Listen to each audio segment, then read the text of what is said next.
The instruments flickered blue across the control panel as I eased the Nautilus through the crushing darkness. 6,212 feet below the ocean surface, the external pressure gauged at 275 atmospheres, enough to flatten a human body in seconds.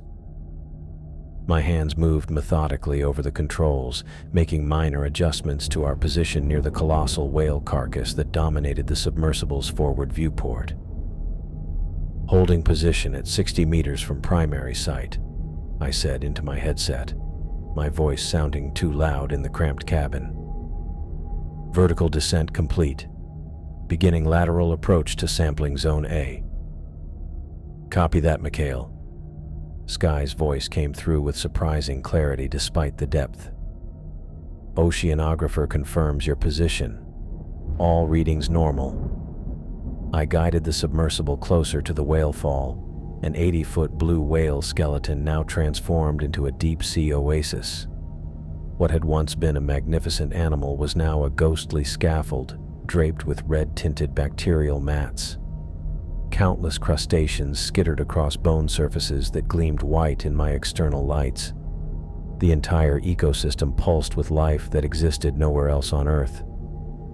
Remarkable preservation of the mandibular structure, I murmured, more to myself than to Sky. This specimen cannot be more than 8 months post-mortem, judging by the incomplete bone exposure on the posterior vertebrae. The Nautilus responded perfectly to each adjustment of the joystick, its thrusters whirring quietly as I positioned us near a section of exposed ribcage. This German-engineered vessel had become like an extension of my own body after 3 weeks of deep dives. A 20-foot titanium sphere trailing collection equipment, cameras, and scientific instruments, all controlled through my fingertips.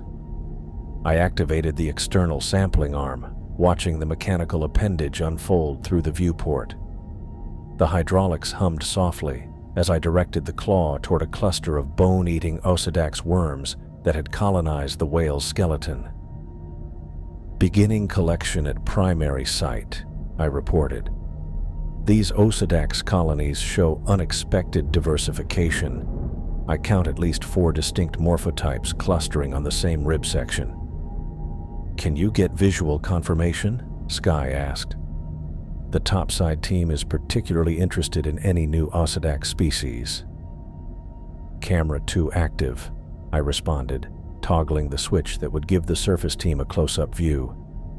Initiating sample extraction. I manipulated the joystick with practiced precision, feeling a familiar calm settle over me as I worked. This was why I endured the crushing isolation of deep-sea research, these moments of discovery, of touching the unknown. After 20 years of oceanographic work, the deep still held mysteries that made my heart race like a young graduate student again. I'd left the comforts of academic conferences and university laboratories behind for moments exactly like this, face to face with the undiscovered. The sampling claw closed gently around a cluster of the feathery Osedax, their red filaments waving in the current created by our thrusters. I carefully extracted the specimen, transferring it to one of the external collection containers. Sample 1 secured, I said, moving to secondary collection point.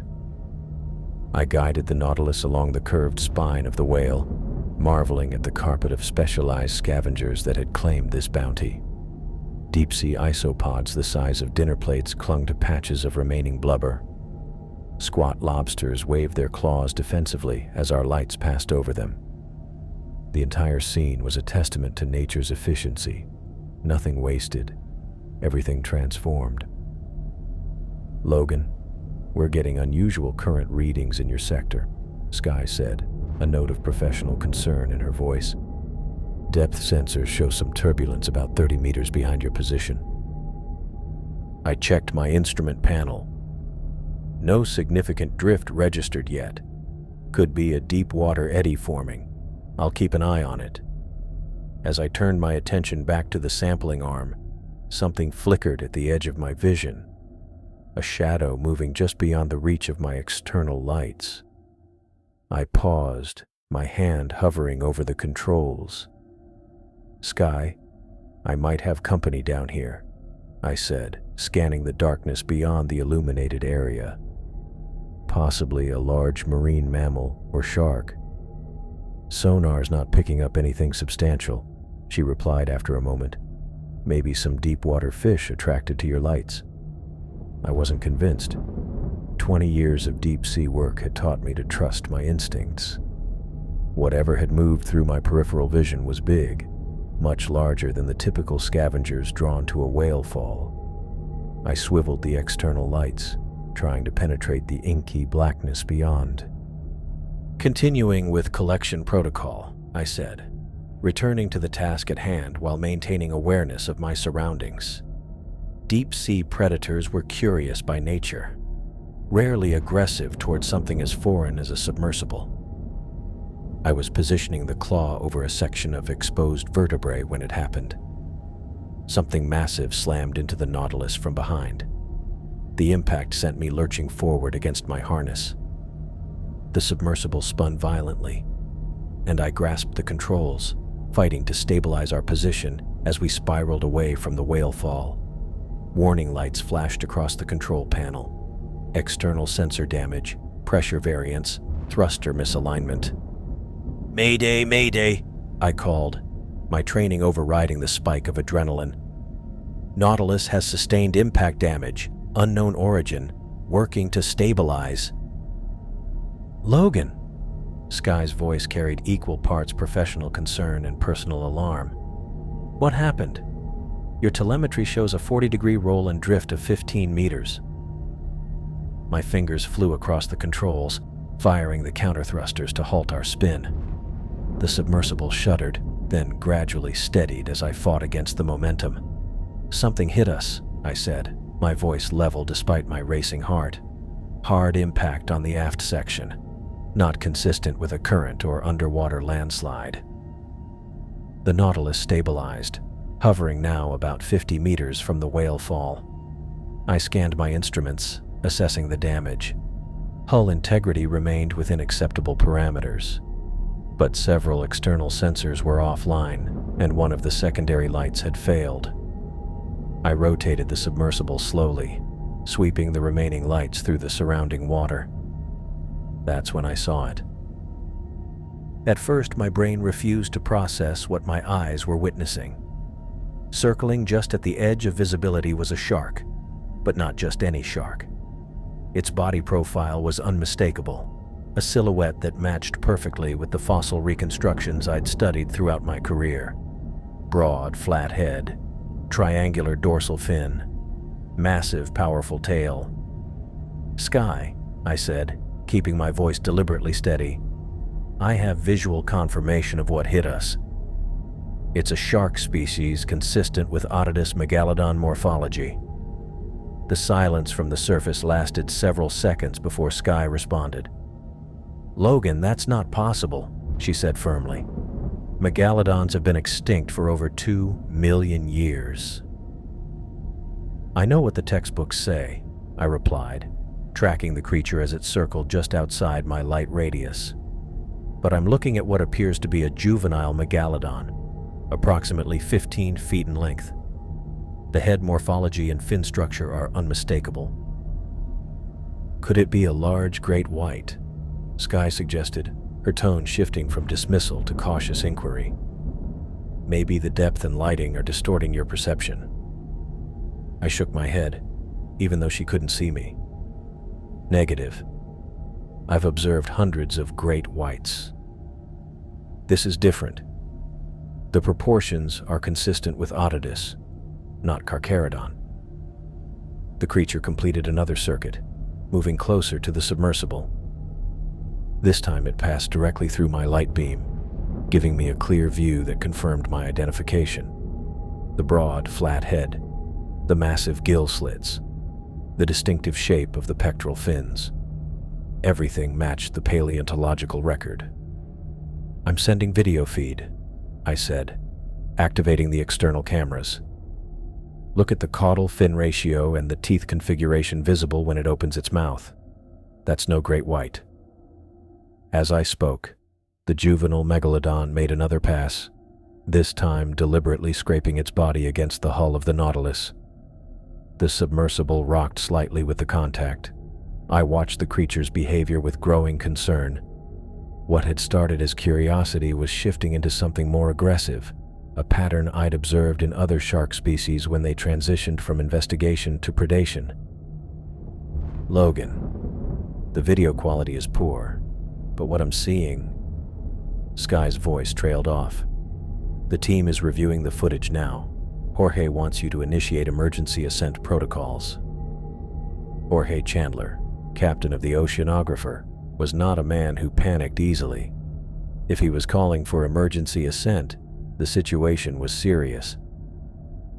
"Negative on emergency ascent," I replied, watching the megalodon circle back toward me.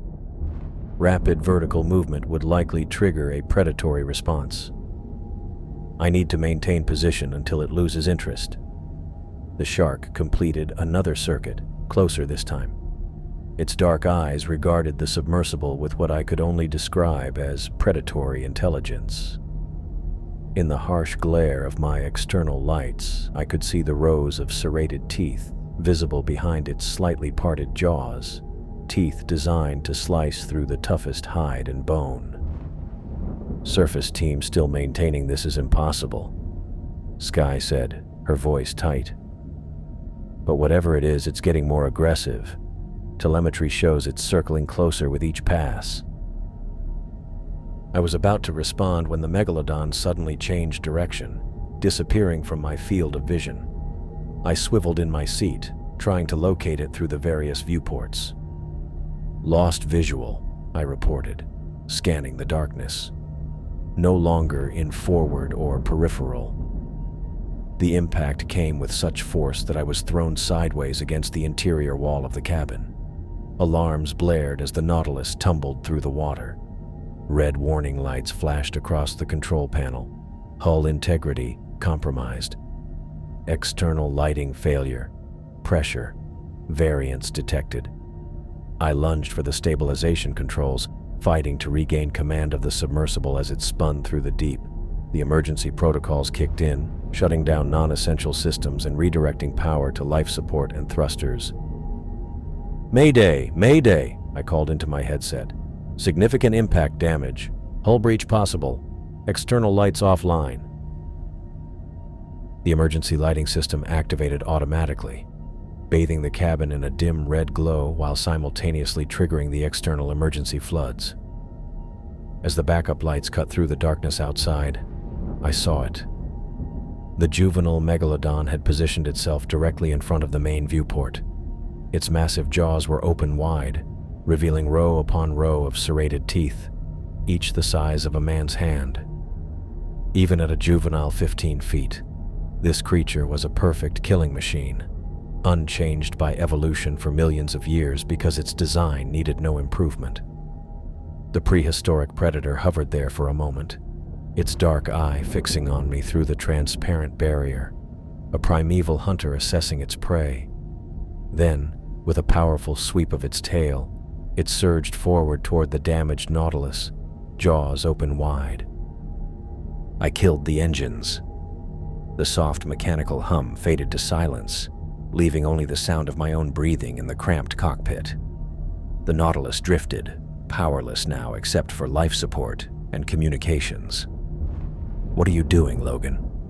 Jorge's voice crackled through the radio. "We're reading power reduction on our end." "Playing dead," I said, keeping my eyes fixed on the massive juvenile circling outside my viewport.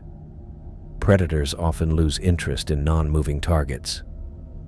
"That's not protocol," Jorge started. "With respect, Captain, there isn't a protocol for this situation," Amelia cut in from the background. I could picture her standing next to Jorge in the control room, tablet in hand. "Dr. Jacobs has extensive marine biology experience." "It's a 15-footer, and it's just a juvenile," I added, trying to keep my voice steady. "If I can avoid triggering its predatory response..." The rest of my sentence died in my throat as the shark changed course. turning sharply toward the Nautilus. Its dark eye rolled back protectively as it accelerated. No time to brace. No time to warn the surface team. The impact slammed me against my harness. Metal groaned around me.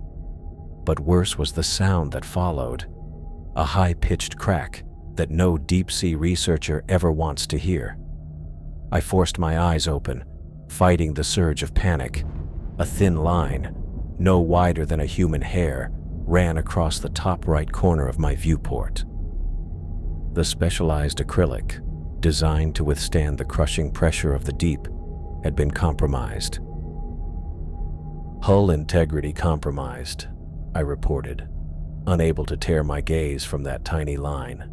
6,000 feet below the surface, that hairline crack was a death sentence waiting to happen.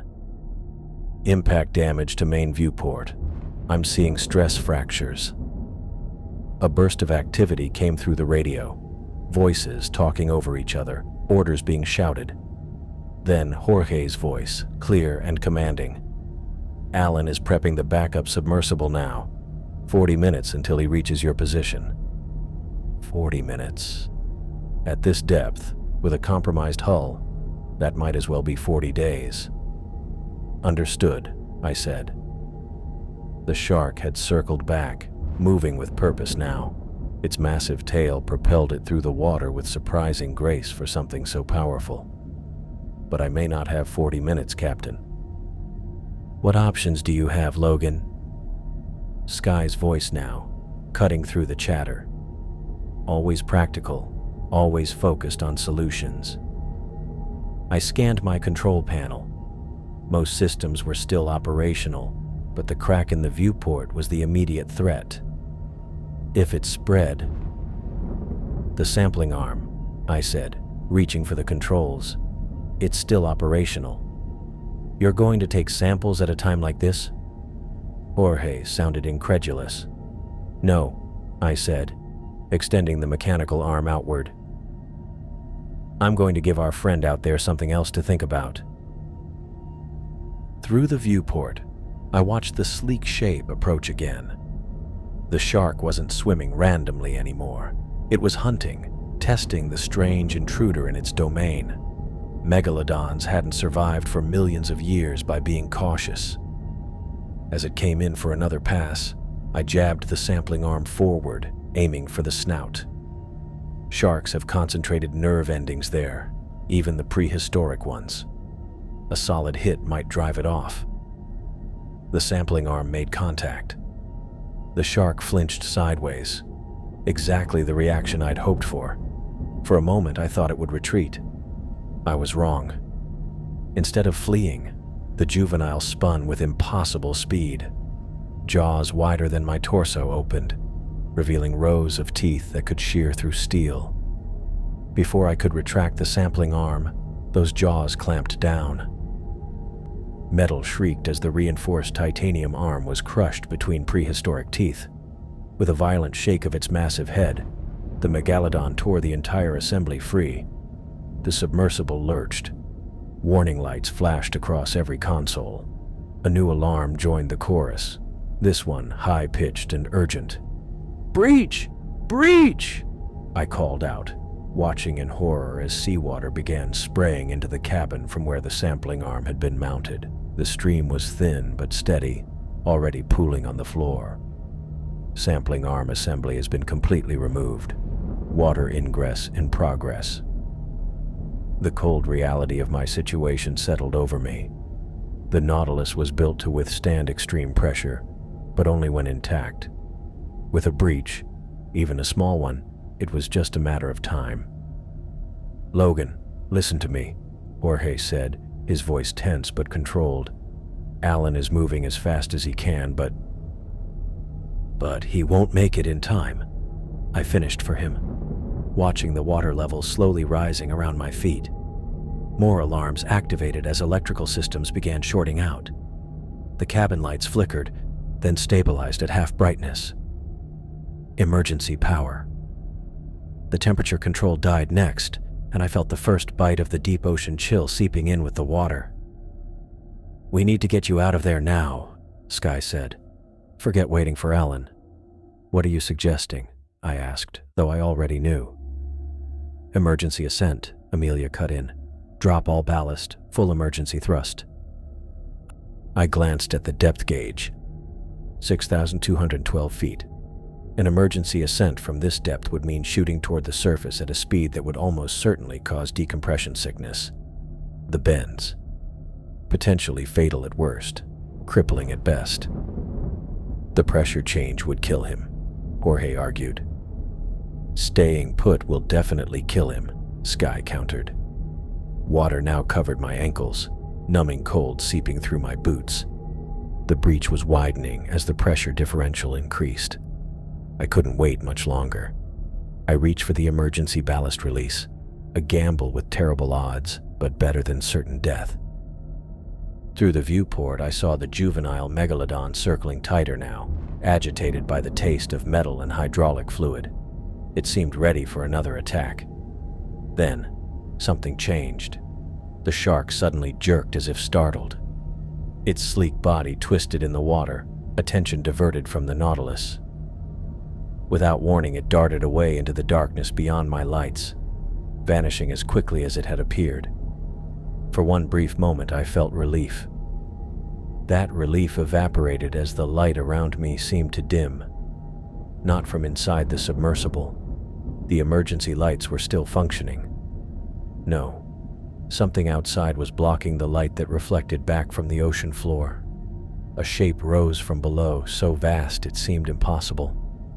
As it moved into the range of my exterior lights, I saw it clearly for the first time.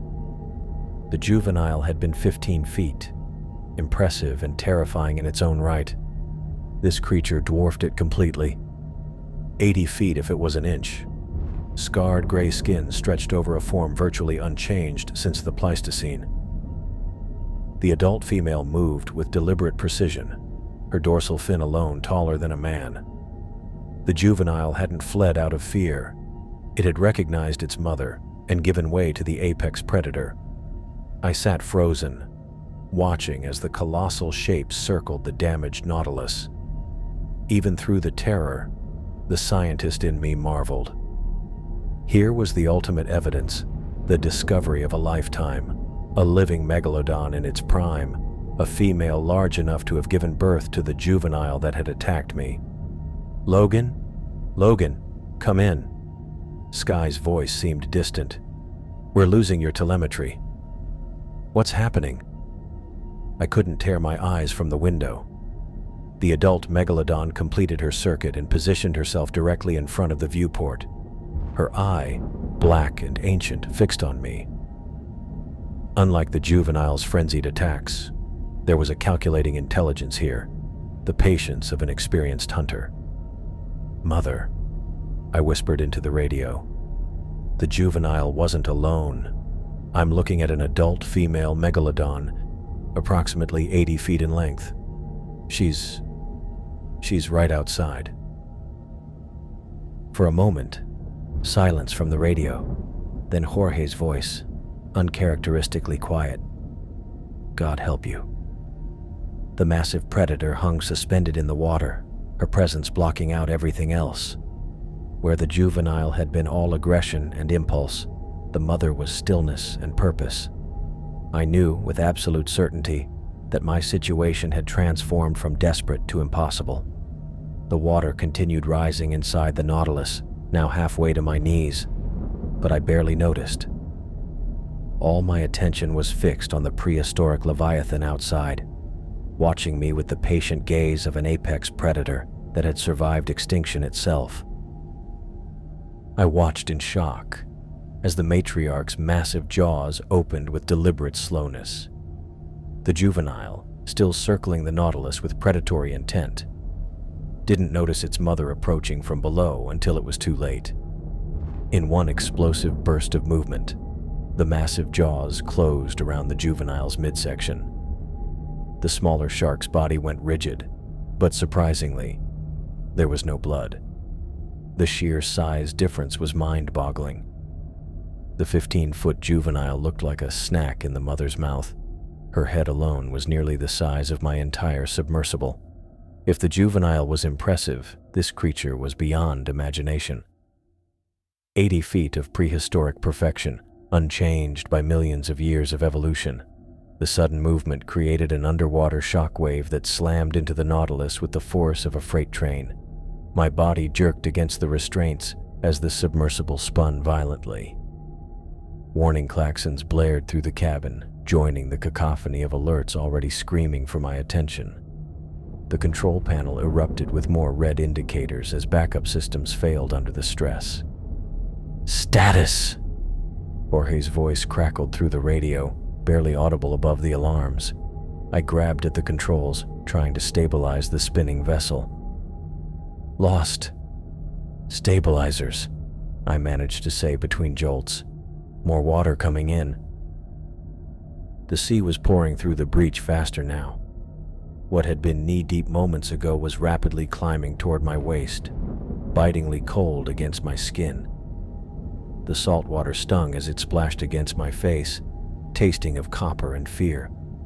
The submersible finally stopped spinning, but now I was disoriented. Which way was up? The external cameras were offline, leaving me with only the viewport to see outside. The spotlights flickered erratically, casting strobing illumination across the most extraordinary scene I'd ever witnessed. The mother megalodon hung suspended in the water, her offspring still caught crosswise in her jaws. She wasn't crushing it, I realized. This wasn't a predatory attack. It was discipline. The thought seemed absurd, but there was no other explanation for the careful pressure she applied. Enough to restrain, but not to harm. The juvenile's tail thrashed weakly, but it had stopped fighting. After several seconds that felt like eternity, she opened her jaws and released the juvenile. The smaller shark hung motionless for a moment, then with a flick of its powerful tail, it shot away into the darkness beyond my lights. A clear dismissal, a command to leave. And then, incredibly, the matriarch turned directly toward me. The control room chatter in my headset faded to background noise as the giant shark approached the Nautilus with deliberate movements. Her size became even more apparent as she drew near. Her girth alone was wider than my submersible was long. One bite could crush the Nautilus like an empty soda can. She came to a stop just outside the viewport, so close that her snout was nearly touching the cracked acrylic. Then, with graceful precision, she positioned herself so that one massive eye aligned perfectly with my view. I stared directly into an eye the size of a dinner plate. It was black and ancient, with a depth of intelligence I'd never seen in any living creature. This wasn't the mindless killing machine of popular imagination. There was purpose behind that gaze, an alien consciousness studying me with the same curiosity with which I studied her. The eye blinked, a slow, deliberate closing and opening of a lid that seemed almost reptilian. I found myself holding my breath. This creature had survived from a time when humans didn't exist, a living fossil that had avoided detection by modern science. Her species had endured the catastrophe that killed the dinosaurs, the global changes of countless ice ages, and the hunting of prehistoric humans. We regarded each other across 20 million years of separate evolution. Predator and prey, perhaps, but in this moment, also two intelligent beings, acknowledging each other's existence. Water sloshed around my waist, reminding me of my precarious situation, yet I couldn't break away from that hypnotic gaze. The megalodon made no aggressive moves. She simply watched, assessed, considered. Then, just as suddenly as she had appeared, the matriarch broke our connection. With a powerful, almost lazy sweep of her enormous tail, she turned away from the Nautilus. Her massive body gradually disappeared into the darkness beyond my failing lights.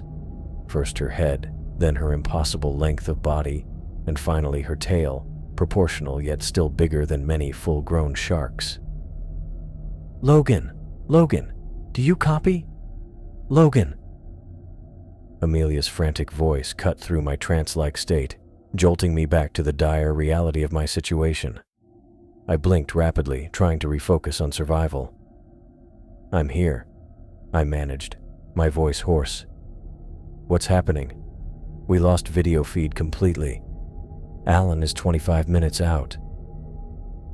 "Both sharks are gone," I interrupted, suddenly aware of how fast the water was rising. The juvenile attacked, then a much larger adult, the mother, appeared and drove it away. "Did you say the mother?"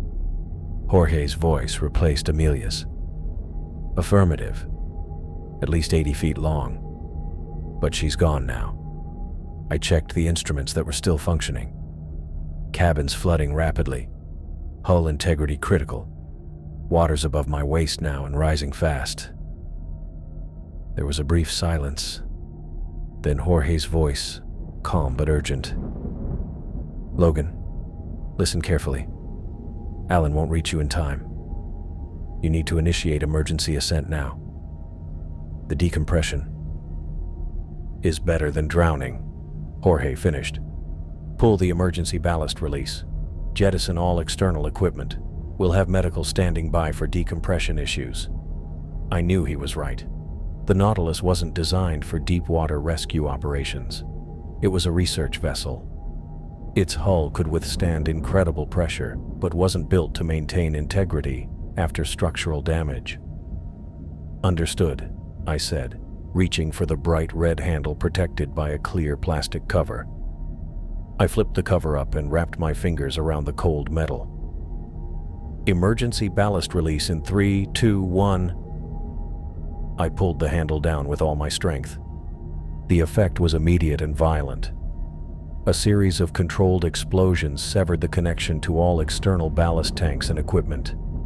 The sampling arms, external sensors, and auxiliary equipment, millions of dollars of specialized technology, dropped away into the abyss. Suddenly, thousands of pounds lighter, the Nautilus lurched upward with such force that I was slammed down into my seat. The pressure gauge began counting upward at an alarming rate, 12 feet per second. Too fast, way too fast. The human body isn't designed to handle rapid pressure changes.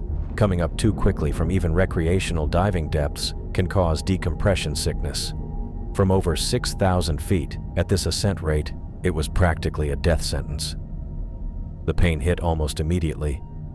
It began as a tingling sensation in my fingers and toes, quickly intensifying to what felt like tiny bubbles forming under my skin. Nitrogen, coming out of solution in my blood and tissues as the external pressure decreased. Within seconds, the tingling transformed into agony. My joints felt like they were filled with broken glass, each microscopic bubble a razor slicing through capillaries and nerve endings. I clenched my teeth to keep from screaming, tasting blood where I'd bitten my tongue. "Logan, report status." Jorge's voice seemed distant through the haze of pain. "Ascending," I managed to gasp. 12 feet per second. "Depth reading?" I forced my eyes to focus on the gauge. 5,800. My vision blurred, then cleared, then blurred again. The bends, decompression sickness, was already affecting my central nervous system. I knew the textbook symptoms: joint pain, dizziness, fatigue, nausea, paralysis, and eventually, if severe enough, death. I was checking those boxes one by one. The cabin continued flooding. The crack in the viewport had widened, spiderwebbing across the thick acrylic. Each foot of ascent reduced the external pressure, increasing the strain on the already compromised hull. Physics was working against me. The faster I rose, the greater the pressure differential between the inside and outside of the Nautilus, putting more stress on the damaged areas. Water now reached my chest, frigid and stinging with salt. The electrical system started shorting out, causing the lights to flicker ominously. 5,000 feet, I reported, fighting to keep my voice steady. The pain was becoming unbearable, radiating from my joints through my entire body. I felt a strange detachment, as if I were floating above myself watching this nightmare unfold. "Stay with us, Logan," Sky's voice cut in. "Medical team is prepping the chamber. Just hold on." The hyperbaric chamber. When I reached the surface, they'd need to get me into a decompression chamber immediately to slowly reacclimatize my body to surface pressure. But that assumed I'd reach the surface alive.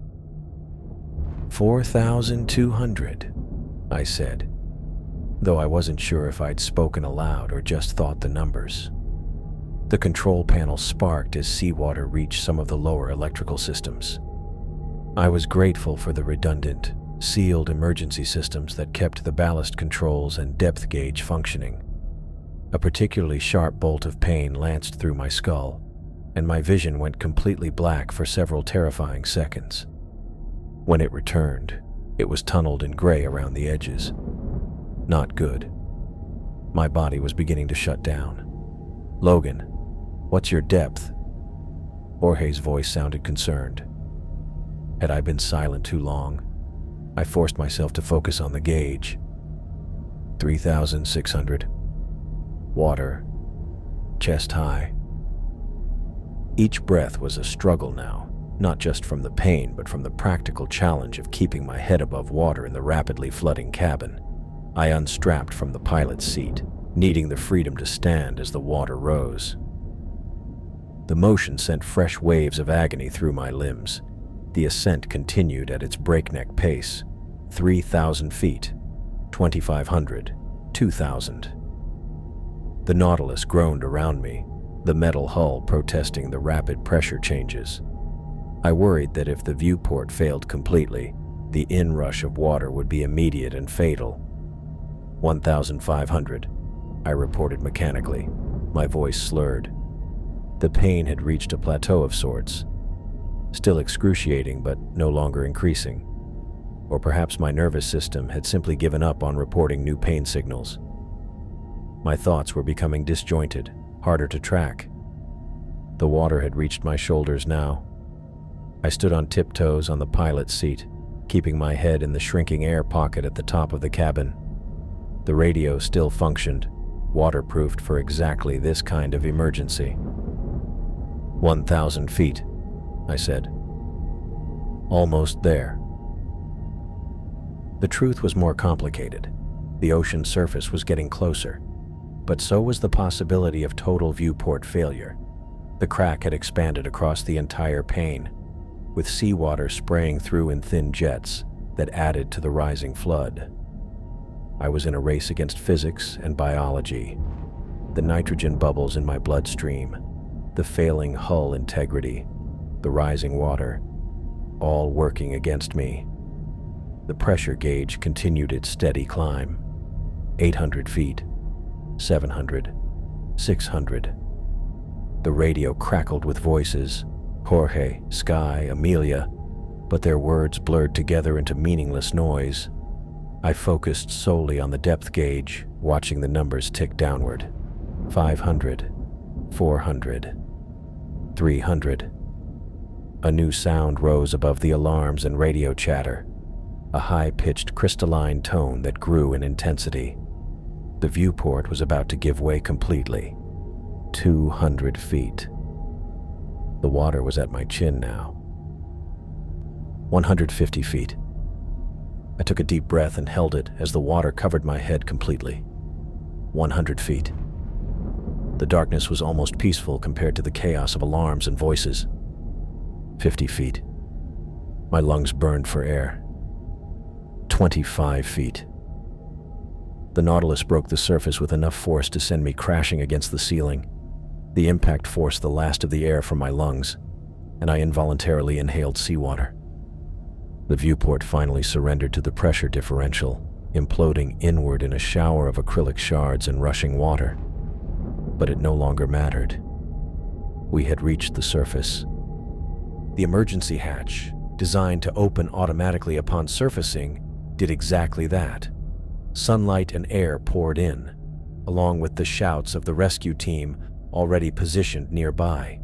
I felt hands grabbing me, pulling me from the flooded cabin. As they dragged me onto the deck of the research vessel, my body convulsed, expelling seawater from my lungs. Through the fog of pain and oxygen deprivation, one thought remained clear. I had seen something no human had ever documented and lived to tell about. The mother megalodon's eye, ancient and intelligent, would remain burned into my memory if I survived the next few hours. The medical team worked frantically around me, strapping an oxygen mask to my face and loading me onto a stretcher. My body felt distant, disconnected from my mind by the excruciating pain of the bends. Every movement was agony as they rushed me toward the ship's hyperbaric chamber. I heard Sky's voice nearby, urgent and worried, but I couldn't make out her words. The world narrowed to a bright point, then expanded again in waves of pain. My last conscious thought was the realization that I had indeed reached the surface before the Nautilus had completely failed. But that might not be enough to save me from what my body had endured during the ascent. I broke the surface in a haze of pain. 30 minutes of emergency ascent had turned my body into a battlefield as nitrogen bubbles formed in my bloodstream, joints, and tissues. Each breath felt like inhaling shards of glass. The bright daylight assaulted my eyes after the darkness of the deep, but I couldn't even raise a hand to shield them. Got him. Over here. Hands grabbed at my shoulders and under my arms. Alan Thomas and Nicole Ramsey pulled me from the half-submerged Nautilus onto the ship's deck. My saturated clothes added weight to my already leaden limbs. The submersible gurgled behind me, water filling its compromised hull even as it bobbed at the surface. Jesus, he's in bad shape, Nicole said, her voice sounding distant and warped through my pain. I tried to speak, but produced only a groan. My joints felt like they were being torn apart from within. Every movement amplified the agony. The bends, decompression sickness, was tearing through my system after the emergency ascent. Alan's face appeared above me, brows furrowed with concern. "Try not to move, Logan. Mason's coming." I heard running footsteps, and then Mason Sanchez was kneeling beside me, medical bag in hand. His fingers pressed against my neck, checking my pulse. "Rapid and thready," he muttered, more to himself than to anyone else. He pulled an oxygen mask from his bag and placed it over my face. "Deep breaths if you can manage it." The cool flow of oxygen provided minimal relief. Mason pulled back my eyelids, checking my pupils with a penlight. The brightness sent new lances of pain through my skull. "Classic presentation of severe DCS," Mason said to someone I couldn't see. "We need to get him to the chamber immediately." I grabbed his wrist with what little strength I could muster. My vision swam, but I fought to focus. "The footage," I gasped through the mask. "Camera footage." Mason tried to gently disengage my grip. "Logan, your condition is critical. We need to..." "No." I tightened my fingers around his wrist. "Need the evidence." Amelia appeared at the edge of my vision, her face tight with worry. "The external camera data? I'll handle it personally, Logan. I promise. The drives are being retrieved now." I held her gaze, needing her to understand. "Both of them," I whispered. "The juvenile and the mother." Amelia nodded. "We'll secure everything. Right now, you need to let Mason help you." I released my grip on Mason's wrist and let my arm fall back to the deck. The relief of knowing the footage would be saved allowed me to surrender to the medical urgency. Mason and 2 crew members I didn't recognize lifted me onto a stretcher. Each movement sent fresh waves of agony through my body. I bit down on a scream. "Moving you is going to hurt," Mason warned, "but every minute counts now." They carried me across the deck toward the ship's medical bay. The motion of the ship amplified my suffering. I fixed my gaze on the blue sky above, trying to detach my mind from the pain racking my body. It didn't work. The medical bay doors swung open. They transferred me from the stretcher onto an examination table where Mason cut away my wet clothes with medical scissors. My skin was mottled with patches of redness, another symptom of the bends. Mason worked methodically, attaching monitors to track my vital signs while preparing the hyperbaric chamber. "BP dropping," one of the assistants reported. "Pulse ox at 89. Mason nodded grimly. "Let's get him in now. No time for anything else." They moved me again, sliding me into the narrow confines of the ship's hyperbaric chamber. The clear acrylic door sealed with a hiss of pressure. Mason adjusted controls on the exterior panel, and I heard the subtle change in air pressure as the chamber began to work. "We're taking you to treatment depth, Logan," Mason said through the intercom. "It's going to take time, but this is your best chance. Try to relax if you can." Relax. As if that were possible. My body felt like it was being crushed and torn apart simultaneously. I closed my eyes, trying to steady my breathing through the oxygen mask that remained strapped to my face. Time became fluid, marked only by the gradual changes in pressure and the slow, incremental reduction in pain. I opened my eyes periodically, watching the activity in the medical bay through the chamber's viewport. Mason remained nearby, monitoring my vitals on the displays. Other crew members came and went, their faces showing varying degrees of concern.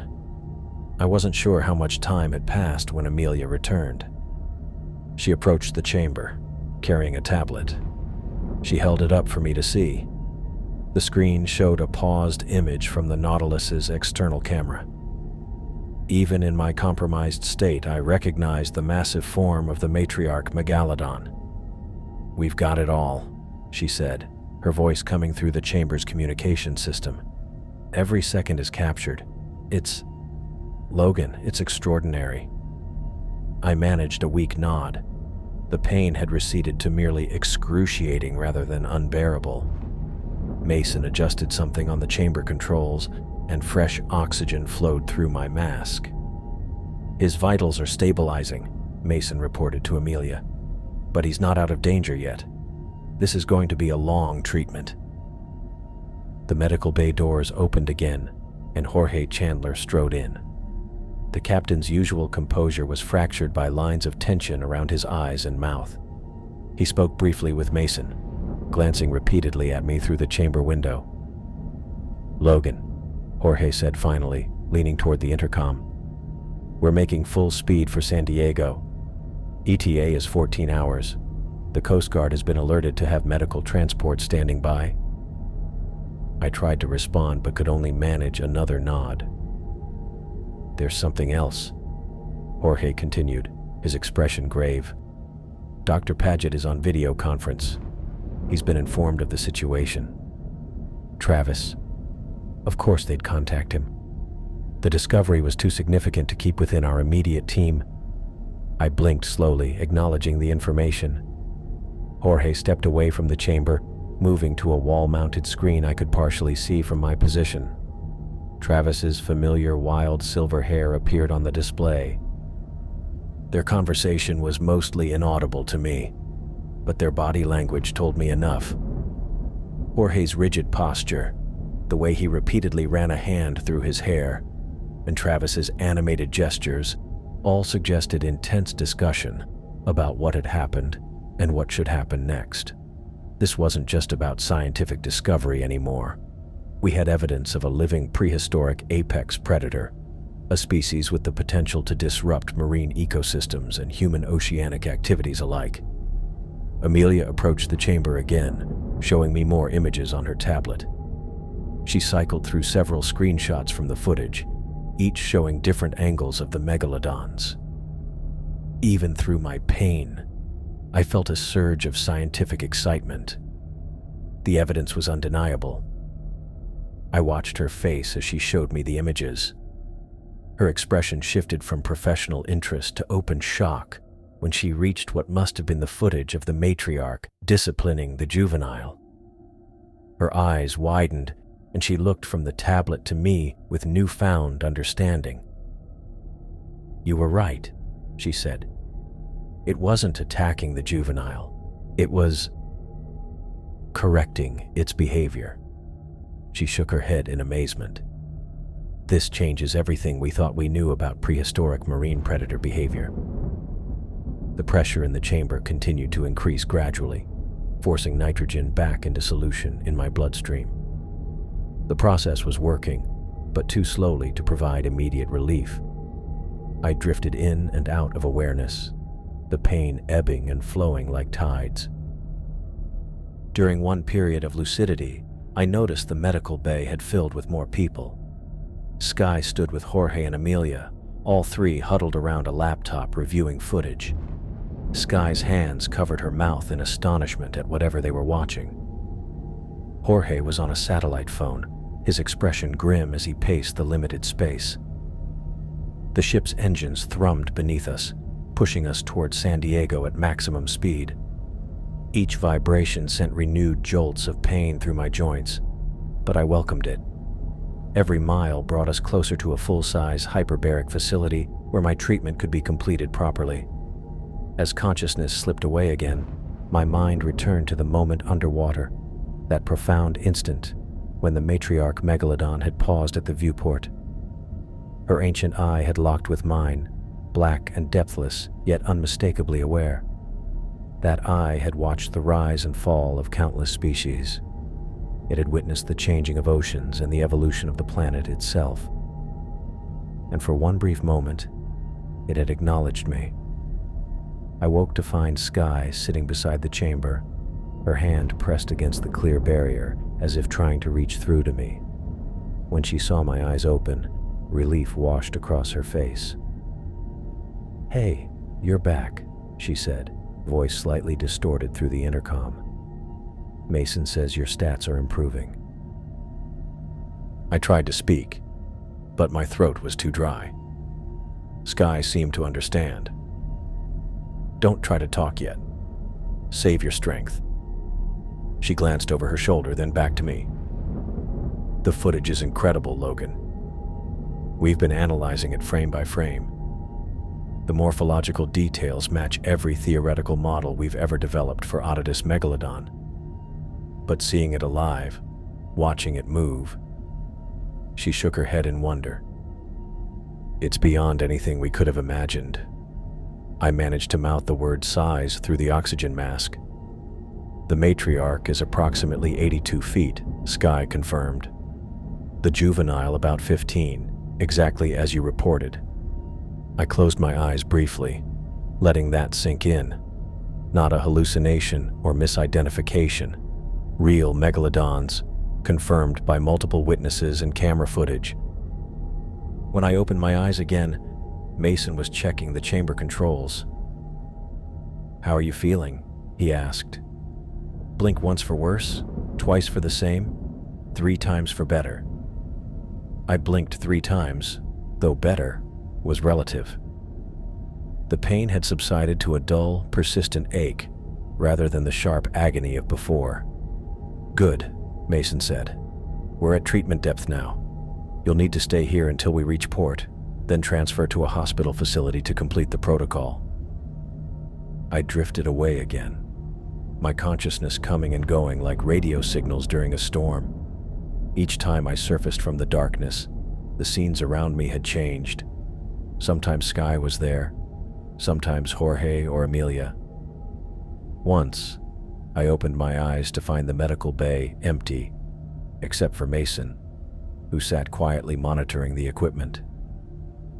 But no matter how many times I slipped in and out of consciousness, one image remained constant in my mind: the matriarch's eye, that ancient orb of awareness, staring at me through millions of years of evolutionary history.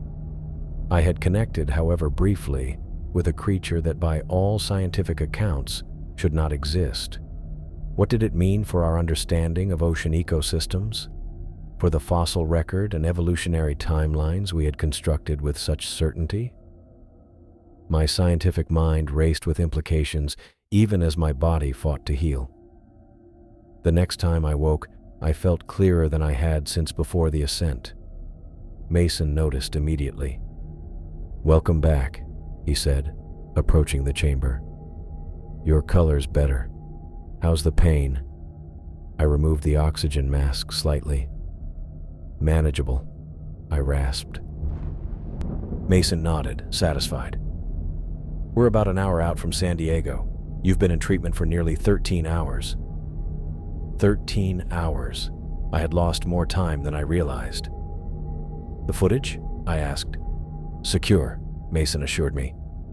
"Amelia's made multiple backups. Nothing's been lost." I replaced the mask and took several deep breaths before asking my next question. "What happens when we dock?" Mason's expression turned guarded. "That's complicated." He glanced toward the door, then back at me. "Jorge's been on calls with the university administration, no AA, and apparently some government officials too. The calls haven't all been friendly." I watched his face carefully, reading the concern there. "What kind of government officials?" "No AA, Department of Defense, someone from the National Security Council," Mason said quietly. "Jorge says they're already waiting at the hospital.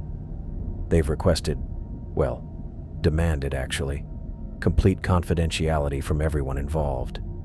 This wasn't surprising, but it still sent a wave of unease through me. Scientific discoveries weren't supposed to be immediately classified, especially not ones of this magnitude.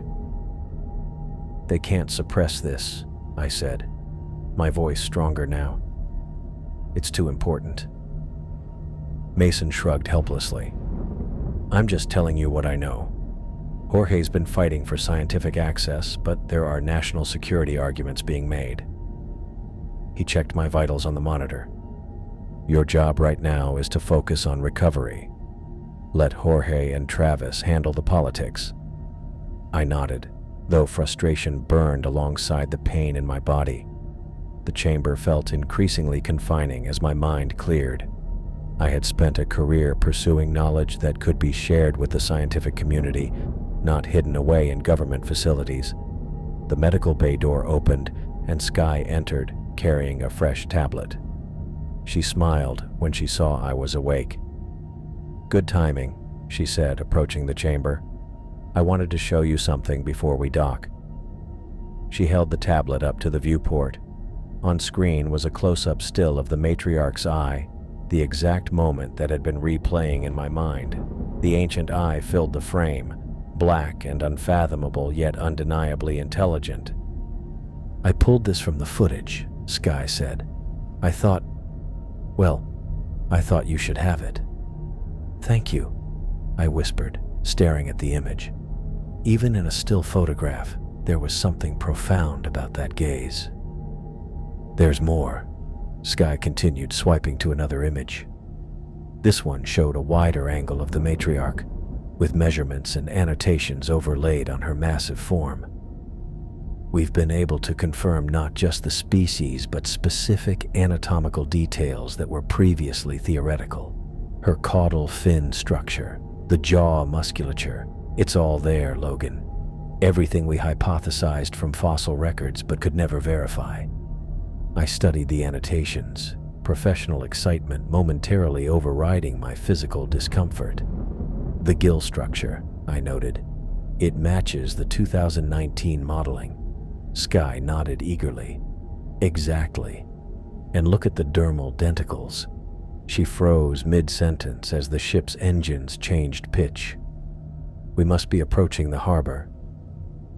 Mason checked his watch. "Right on schedule. The ambulance should be waiting at the dock." The medical bay door opened again, and Jorge entered. His expression was grave, but he managed a small smile when he saw I was conscious. "Good to see you alert, Logan," he said. "How are you feeling?" "Like I've been put through a trash compactor, but I'll live," I replied. Mason tells me we have a welcoming committee. Jorge's smile faded. Yes, more extensive than I'd anticipated. There are representatives from multiple agencies waiting, along with medical transport. He moved closer to the chamber. I've been on calls throughout the journey. The situation is complex. They want to bury it, I said. It wasn't a question. Jorge didn't deny it. There are concerns about public reaction, about commercial fishing operations, even about national security implications if these creatures are confirmed to exist in U.S. waters. They can't just pretend we didn't see what we saw, I argued. The scientific community has a right to know. I agree, Jorge said firmly. So does Travis.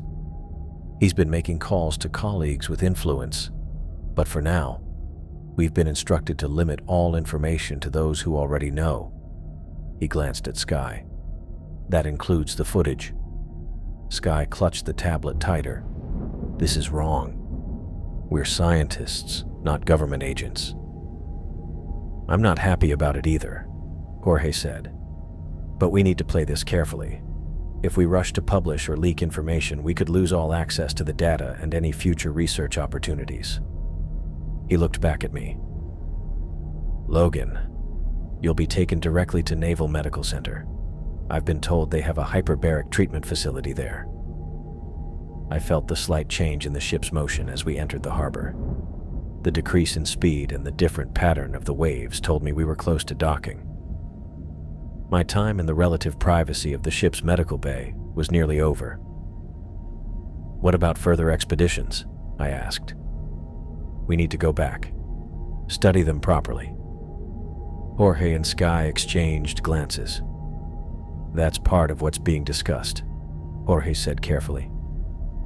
There's interest in a follow-up mission, but under different parameters.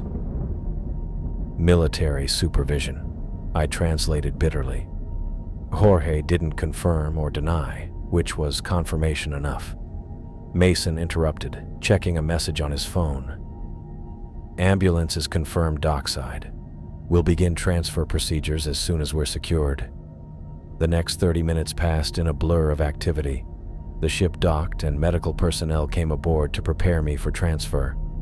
The hyperbaric chamber couldn't be moved whole, so a complex procedure began to safely transition me to a portable unit for transport to the hospital. Through it all, my mind kept returning to the implications of what we'd discovered.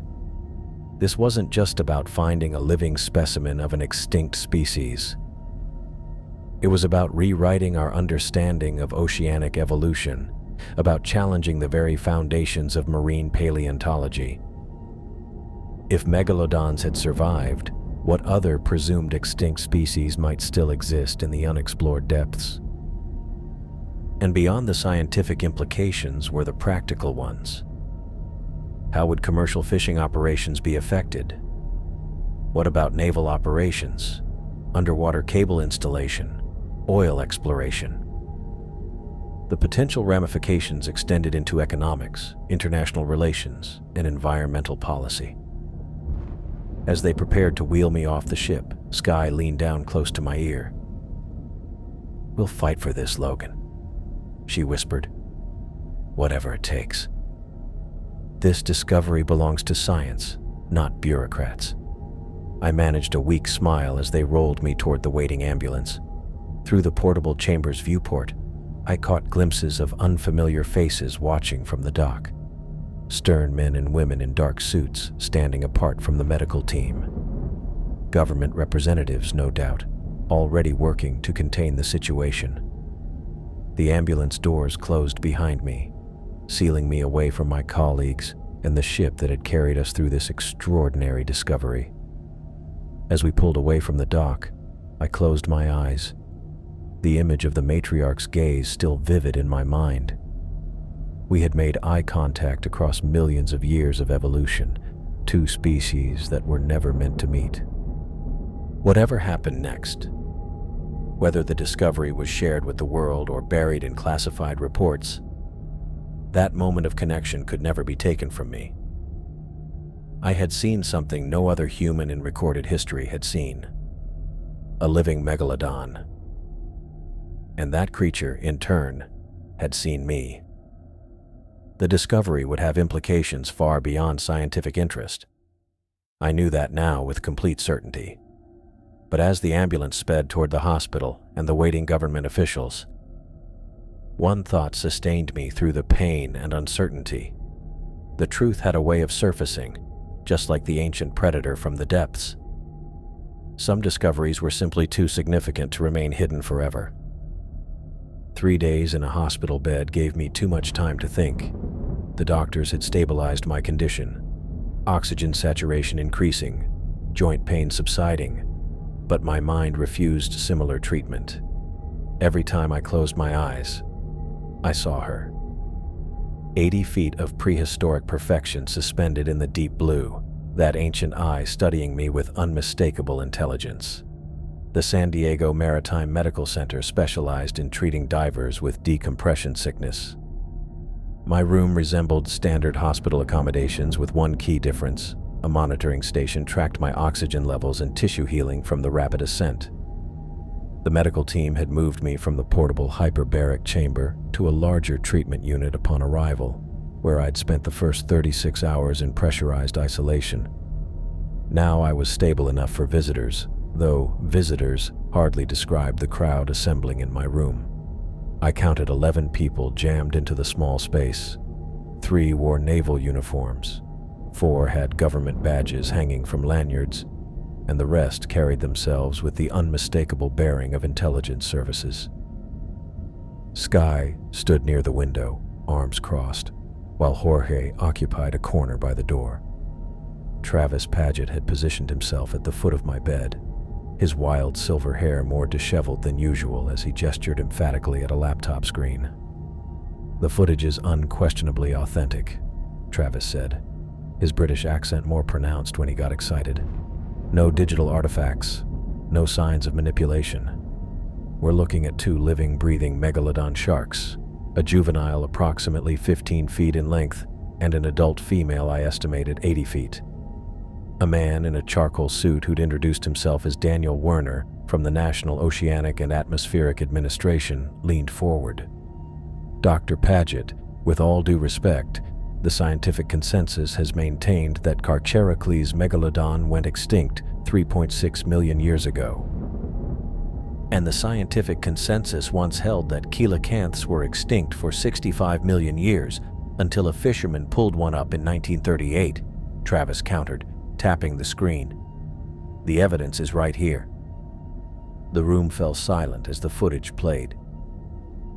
From my hospital bed, I watched the external camera recording from the Nautilus, the juvenile circling, the sudden appearance of the matriarch, the moment she took the smaller shark in her jaws. My breath caught watching it again, remembering the pressure of water rising around me as the submersible failed. A woman in a Navy uniform with commander's insignia spoke next. "Dr. Jacobs, we'd like to hear your first-hand account of the encounter." I adjusted myself against the pillows, wincing as pain flared through my shoulders. The nurse had warned me that the effects of decompression sickness would linger for weeks. "I was conducting a standard sampling operation at the whale fall site," I began, keeping my voice steady despite the discomfort. "We'd been tracking the decomposition of a blue whale carcass at that depth for our research on deep-sea ecosystems. I noticed unusual movement beyond the range of the external lights, too large for typical deepwater species in that region. I described the juvenile's initial appearance, its curiosity turning aggressive as it investigated the Nautilus. The faces around me remained impassive, but I noted how several officials exchanged glances when I detailed the damage to the submersible. Then came the moment that changed everything," I continued. "The juvenile suddenly darted away, and the matriarch appeared from below. Her size was... It's difficult to convey the scale without seeing her. The largest great white sharks max out around 20 feet. This creature was 4 times that length." "And you're certain of this measurement?" asked a man who'd identified himself as representing the Department of Defense.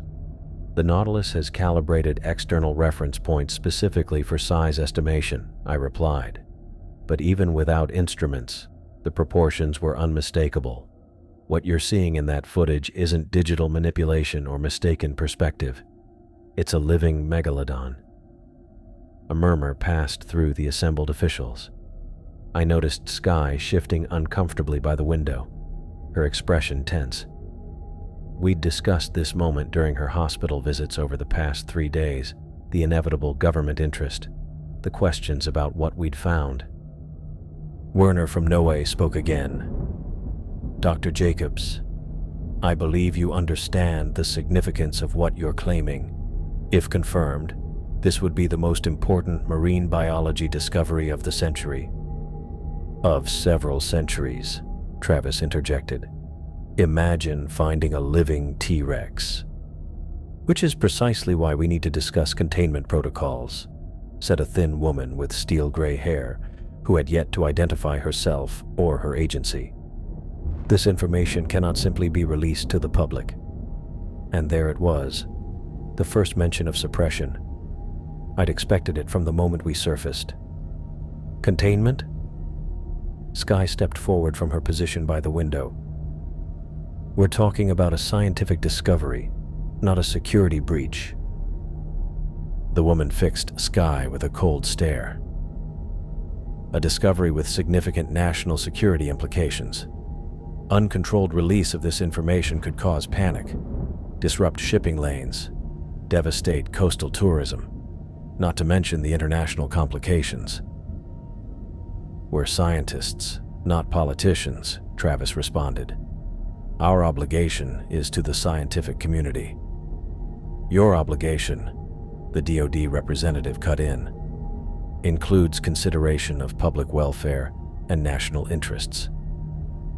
Dr. Jacobs signed standard research protocols when accepting government funding that specifically address exceptional discoveries. I remembered those documents, pages of legal language I'd skimmed through while focusing on the research parameters. Standard bureaucracy, I'd thought at the time.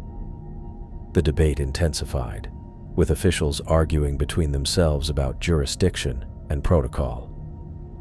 I caught fragments of their concerns: ecological impact assessments, threat analysis, international maritime law. Through it all, Jorge remained silent in the corner, his expression unreadable.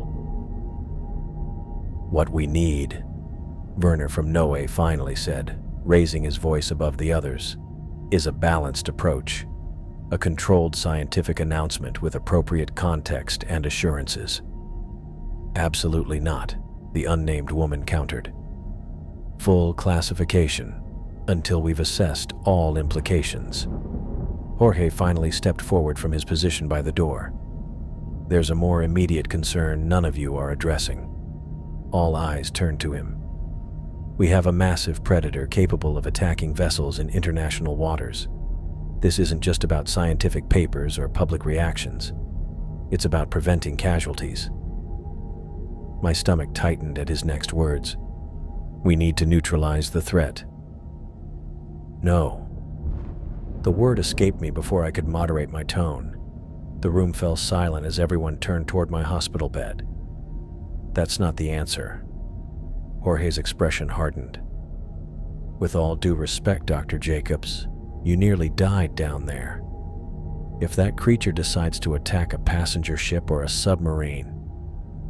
But she didn't attack me, I interrupted, struggling to sit up straighter. She could have destroyed the Nautilus completely, but she didn't. What we witnessed wasn't blind aggression. It was intelligence, purpose. You're anthropomorphizing a shark, Jorge said. I'm reporting what I observed, I countered. The matriarch was disciplining the juvenile, teaching it. She recognized the Nautilus as an unfamiliar entity, assessed it, made eye contact with me, and then deliberately swam away. The Navy commander leaned forward. Made eye contact? You're suggesting the shark recognized you as another intelligent being? I'm stating that what I observed goes beyond instinctive predatory behavior. This animal exhibited decision-making capabilities we've previously only documented in marine mammals and certain cephalopods. The DoD representative scoffed. So we should leave a prehistoric apex predator roaming free because you think it showed restraint once? I think we should study it, I insisted. Learn from it. This creature has survived unchanged for millions of years. The scientific value is incalculable. The exact coordinates of the encounter, the unidentified woman said, changing tactics. We'll need those immediately. I hesitated, suddenly aware of the implications of sharing that information. The whale fall site was remote, but not inaccessible.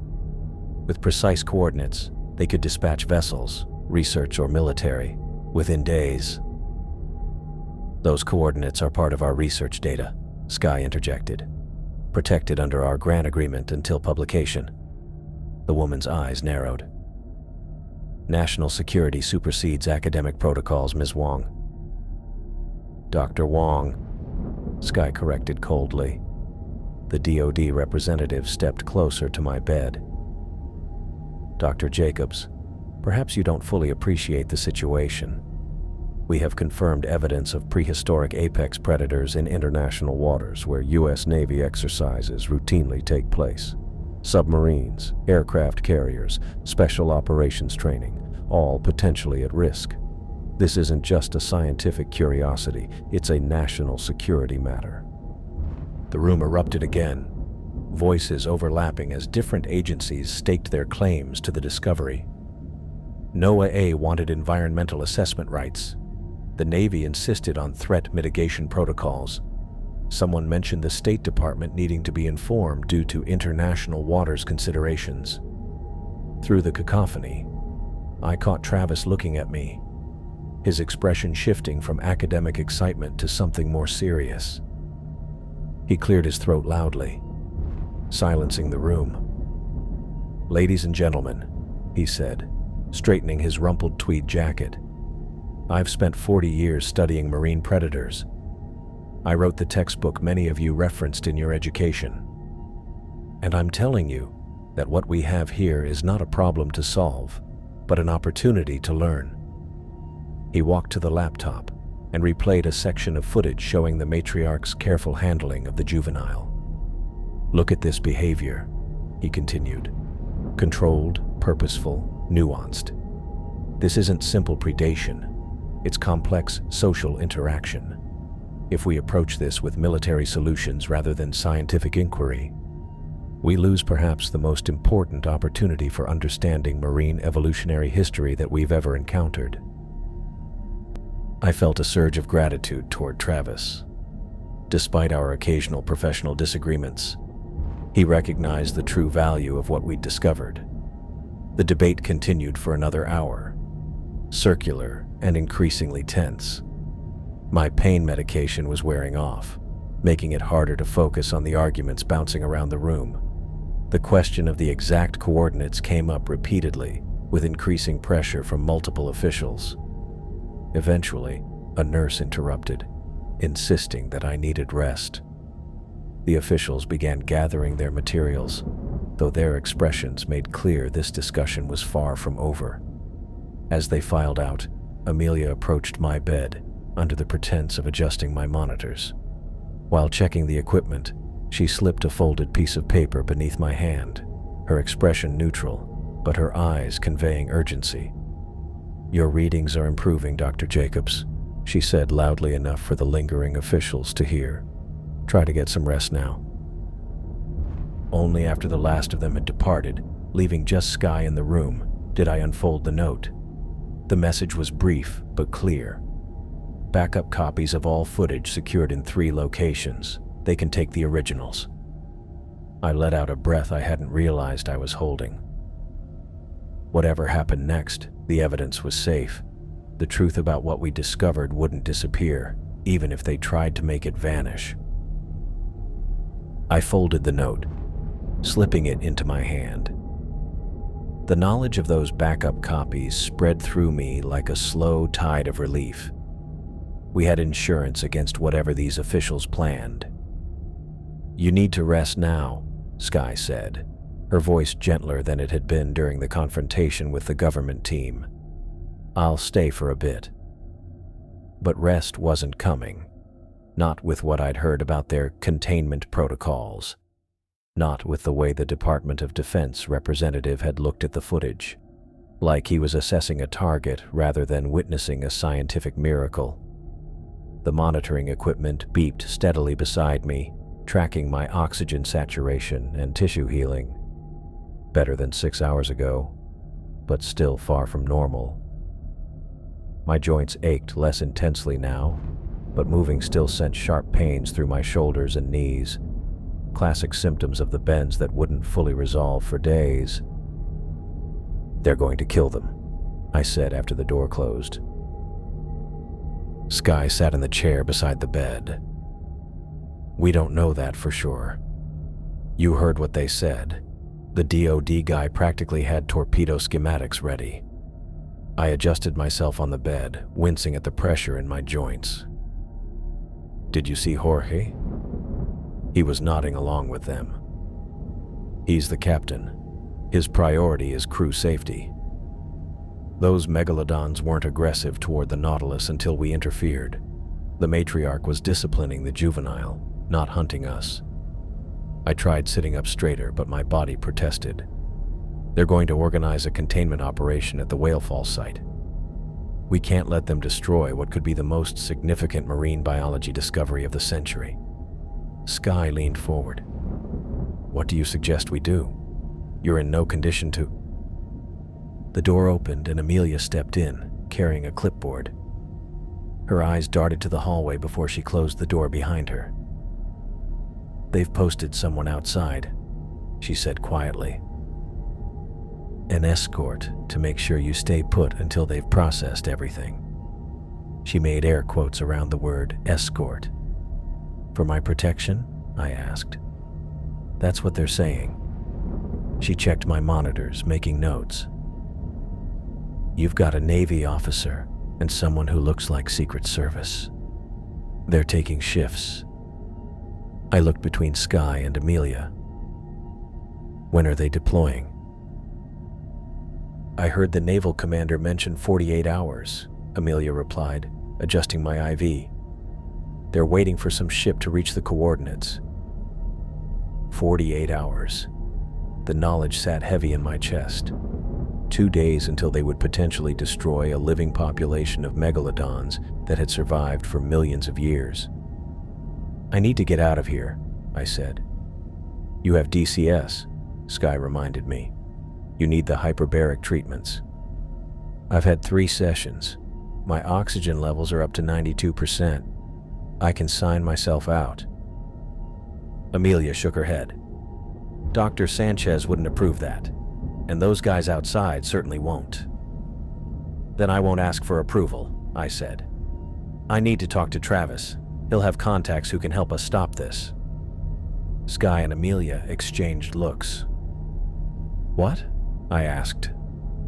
"Nothing," Skye said. "It's just, you nearly died, Logan. You still look terrible." "Thanks. You know what I mean. Leaving now is risky." I gestured toward the door. "What's happening out there is bigger than me. We've discovered a living population of megalodons. Do you understand what that means for marine biology? For evolutionary science?" I lowered my voice. "They've adapted to extreme depths. That's why no one's seen them for millions of years. And now the military wants to bomb them back into extinction before we can study them?" Amelia checked her watch. "If you're serious about this, shift change is in 20 minutes. The new guy takes about 5 minutes to get his coffee before he comes up. That would give us a window." I looked at her, surprised. She shrugged. "I was pre-med at Berkeley during the protests. I know how to get around authority when needed." Skye crossed her arms. "This is a terrible idea." "Maybe," I agreed. But can you live with yourself if you do nothing? 30 minutes later, I was shuffling down the service corridor of San Diego Maritime Medical Center, dressed in scrubs Amelia had procured. My body protested every step, but determination pushed me forward. Skye had reluctantly agreed to create a distraction at the nurse's station, while Amelia helped me navigate the back way out. "You sure Travis will meet you?" Amelia asked, supporting me with one arm. He texted back, "He's waiting in his car." I gripped the wall as a wave of dizziness hit me. "I'm fine," I insisted before she could comment. "You're not fine," she said, "but I understand why you're doing this." We reached the service elevator. Amelia swiped her ID card and the doors opened. "If anyone asks, I'll say you threatened me," she said with a small smile. "Thanks, Amelia." "I saw the footage," she replied. "That creature looked at you. There was something there. Intelligence. I've worked with marine mammals. I know recognition when I see it." The elevator doors opened to the basement level. Amelia guided me through storage areas until we reached a loading dock where deliveries came in. "Travis said he'd be in the north parking lot," I said, checking the text again. "That's about 200 feet that way." She pointed. "Can you make it?" I nodded, though I wasn't completely sure. "Go back before they notice you're missing too." "Good luck, Dr. Jacobs." She handed me a small bag. "Your wallet, phone, and a few medical supplies. You'll need to change the bandage on your arm tonight." With a final nod, she disappeared back into the building. The evening air was cool as I made my way slowly across the parking lot. Every step sent pain through my knees. The dizziness came and went, but the urgency of our situation kept me moving forward. I spotted Travis's ancient Volvo idling near the edge of the lot. Making my way over, I tapped on the passenger window. He jumped, then quickly unlocked the door. "Jesus, Logan," he said as I collapsed into the seat. "You look like death." "Nice to see you too." He pulled out of the parking lot, checking his mirrors nervously. "Are they following us?" "Don't think so. They probably haven't noticed I'm gone yet." Travis navigated through evening traffic, heading toward the university. His fingers tapped anxiously on the steering wheel. "I can't believe you checked yourself out with decompression sickness," he said. "That's incredibly dangerous." "They're planning to drop depth charges on the site, Travis, in less than 48 hours. His fingers stopped tapping. "You're sure?" "I heard them discussing containment protocols. The DoD representative was talking about national security risks." Travis drove in silence for a moment. "The footage Skye sent me. It's extraordinary, beyond anything we could have imagined. If they destroy these creatures before we can properly document them." "Exactly. We arrived at the university campus. Most buildings were dark, but a few graduate students wandered between the science buildings. Travis parked behind the marine biology department." "Can you walk?" he asked, eyeing me with concern. "Not quickly, but yes." He helped me out of the car and into the building, using his faculty ID to get us through after hours. The hallways were quiet, our footsteps echoing on the polished floors. We took the elevator to the 4th floor where Travis's office was located. "I've been analyzing the footage frame by frame," he said as he unlocked his office door. "What you captured is revolutionary." His office looked like an academic explosion had occurred. Papers covered every surface, books were stacked in precarious towers, and 3 computer monitors displayed different sections of the megalodon footage. I lowered myself carefully into a chair, while Travis closed the blinds and locked the door. "How much does the university know?" I asked. "Nothing yet. I've kept this completely quiet, as you requested." He sat at his computer. "But Logan, This discovery changes everything we know about marine evolution. He pulled up enhanced stills from the footage. The matriarch's enormous form filled the screen, her ancient eyes staring directly at the camera. "Look at the gill structure," he said, zooming in. "It's modified from what we see in the fossil record. The slit pattern suggests adaptation for more efficient oxygen extraction at extreme depths." I leaned forward, ignoring the pain in my shoulders. "The coloration is different too." "Yes," Travis said excitedly. "Much darker than we would expect based on fossil pigment analysis, and the dermal denticles appear to have a different pattern, probably an adaptation to the cold and pressure." "They've evolved," I said simply. "While we thought they were extinct, they were adapting to the deep trench environment." Travis nodded, clicking through more images. "The proportions are slightly different too. The tail structure suggests more powerful but efficient swimming, conserving energy in an environment where food might be scarce." I pointed to an image of the juvenile. "What about the behavior? The interaction between the matriarch and the juvenile wasn't predatory." "No, it wasn't." Travis brought up the sequence showing the matriarch grasping the juvenile. "This is absolutely fascinating. She's exhibiting corrective behavior. Look at the pressure she's applying, just enough to control, not to injure. This suggests complex social structures we never imagined in prehistoric sharks." The way she held it, it reminded me of how mammals discipline their young. Travis nodded enthusiastically. "This is unprecedented social behavior for sharks. Even modern great whites don't show this level of parental care." I rubbed my temples, trying to keep my focus through the pain. "We need to stop them from bombing the site. These creatures deserve to be studied, not destroyed." "I've been making calls to colleagues who might help," Travis said, "but many are hesitant to challenge a military decision, especially with the public safety angle they're sure to use." A knock at the door made us both freeze. Travis approached cautiously. "Who is it?" "Jorge Chandler." My stomach dropped. Had he come to take me back to the hospital? To ensure the government's plans proceeded without interference?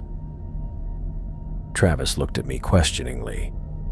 I nodded reluctantly. When Travis opened the door, Jorge stepped in quickly, closing it behind him. His captain's bearing seemed diminished somehow, his shoulders tense. "You shouldn't have left the hospital," he said to me without preamble. I couldn't stay and do nothing. Jorge looked between us, then at the images on the screens. "I figured you'd come here." "Are you going to report me?" I asked. He was silent for a moment. "No." That caught me by surprise. "Why not?" Jorge paced the small open area of the office. "Because I'm not comfortable with what they're planning." The naval commander, Harrington, was talking about dropping a series of depth charges directly on the whale fall site. "You seem to agree with them at the hospital," I pointed out. "I have responsibilities to my crew and ship. I had to appear cooperative." He stopped pacing. "But destroying these creatures without proper study feels wrong." I studied his face, looking for deception, but saw only genuine concern. "There's something else you should know," Jorge continued. "Something classified that I'm risking my career by telling you." Travis and I exchanged glances. Jorge lowered his voice, even though we were alone. 6 years ago, a naval attack submarine went missing in that same trench, the USS Barracuda. Official report says it was mechanical failure, but I had friends on that crew. "You think the megalodons were involved?" Travis asked. "I don't know," Jorge admitted, but the timing of the disappearance and the location can't be coincidental. What I do know is that whatever happened was serious enough that the area was designated a no-go zone for Navy operations until now. I let this information sink in. If the Barracuda encountered these creatures, then the military has known about them for years, Travis finished. Or at least suspected, Jorge corrected. No survivors means no confirmed sightings, but it would explain why they're so quick to launch a containment operation rather than a research mission. My mind raced through the implications. The trench is over 30 miles long and descends to depths we've barely explored. If the megalodons have adapted to live down there could be an entire population, Travis said. A breeding colony that's remained hidden for millions of years. Evolutionary divergence from the extinct species we know from the fossil record, I added. They've been down there, changing, adapting, completely removed from our knowledge. Jorge nodded. And now the military wants to eliminate them before the public finds out. We need to prevent this operation, I said firmly. We need more time to document them properly, to understand their behavior and ecology. How? Jorge asked. The USS Huntington is already heading toward the coordinates. They're not going to halt a naval operation because 3 scientists ask nicely. Travis turned to his computer. We need leverage, scientific consensus, public pressure, legal injunctions, anything to slow them down. I have contacts at the International Marine Protection Agency, I suggested. If we can get them involved, they might be able to challenge the operation on endangered species grounds. These animals aren't even officially discovered yet, Jorge pointed out. It's hard to claim endangered status for something the scientific community hasn't acknowledged exists. Then we need to make the discovery official, Travis said. I can call an emergency meeting of the department heads, present the evidence. His phone buzzed. He checked the screen, his expression darkening. What is it? I asked. Email from a colleague at the Naval Research Lab. Travis looked up, his face grave. The USS Huntington departed 2 hours ago with a full complement of depth charges. They're under orders to deploy within 48 hours. I gripped the arms of my chair, the pain in my joints momentarily forgotten. 48 hours to save creatures that had survived for millions of years in the darkness of the ocean depths. 48 hours to prevent the military from wiping out what might be the most significant marine discovery of our lifetime. The 3 of us looked at each other, the weight of what we were up against settling over the room. The screens behind Travis still showed the magnificent creature that had looked into my eyes through the viewport of the Nautilus. An ancient being that deserved our study and protection, not our destruction. We have work to do, I said. I stood on the dock beside the oceanographer, my joints still aching from the decompression sickness. The early morning fog hung heavy over San Diego Harbor, obscuring the tops of the distant cranes. Each breath of the salt air sent a dull throb through my chest, a persistent reminder of what happened at the whale fall site. You sure you're up for this? Travis asked, adjusting his glasses as he studied me with open concern. I nodded, watching as crew members loaded equipment onto the research vessel. The oceanographer wasn't as sleek as some modern research vessels. Her white hull showed patches of rust along the waterline, and her superstructure had seen better days. But Jorge had assured us she was reliable. More importantly, she was available on short notice, without the paperwork trail that might alert the military to our plan. I have to be, I said.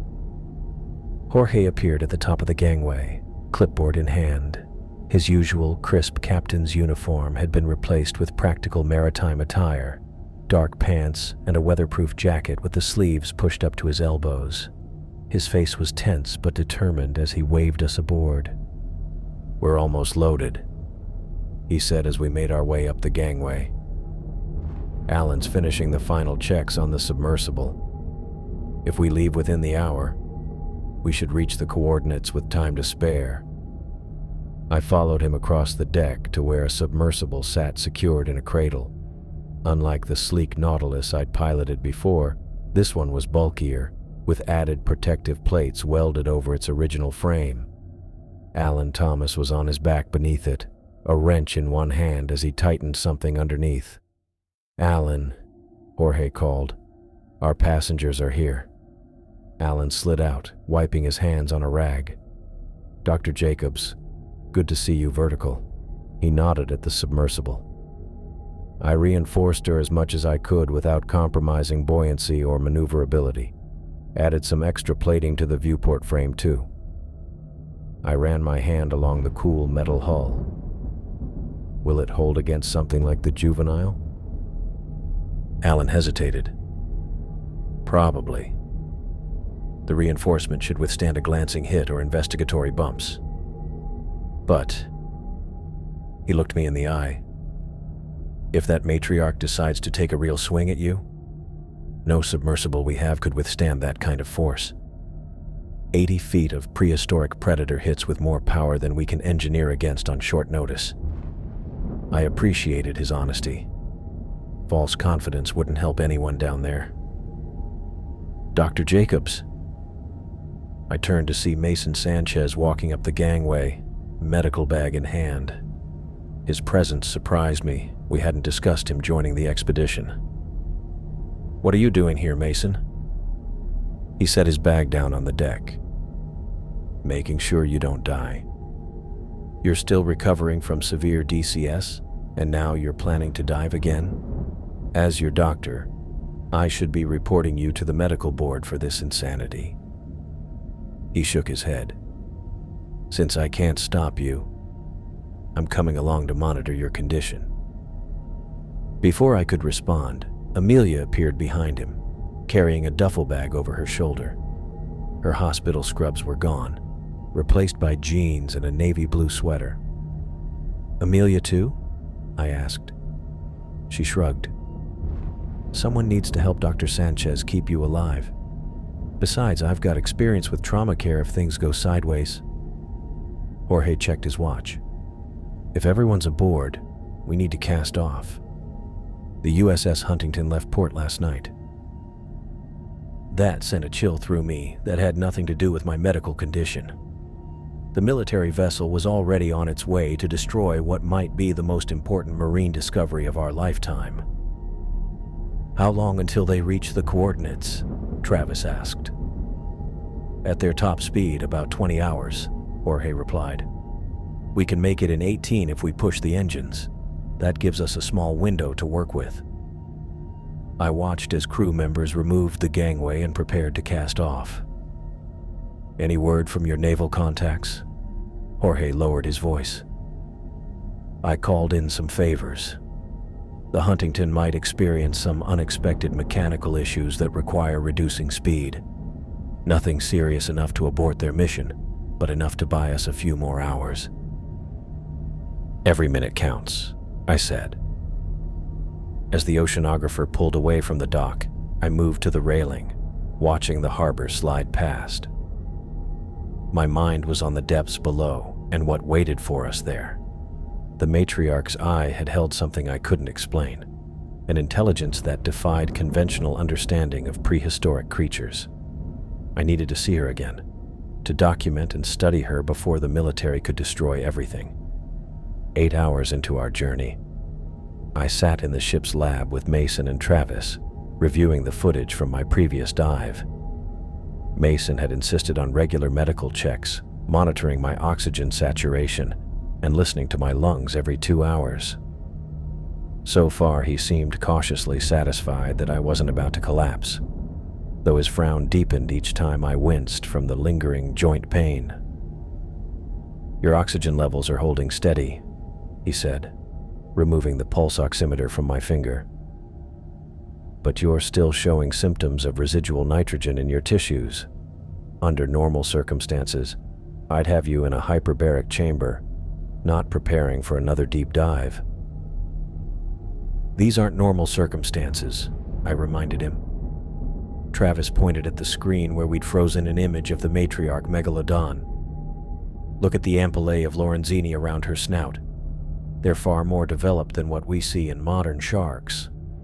I leaned closer, studying the distinctive pores that formed a pattern around the shark's head.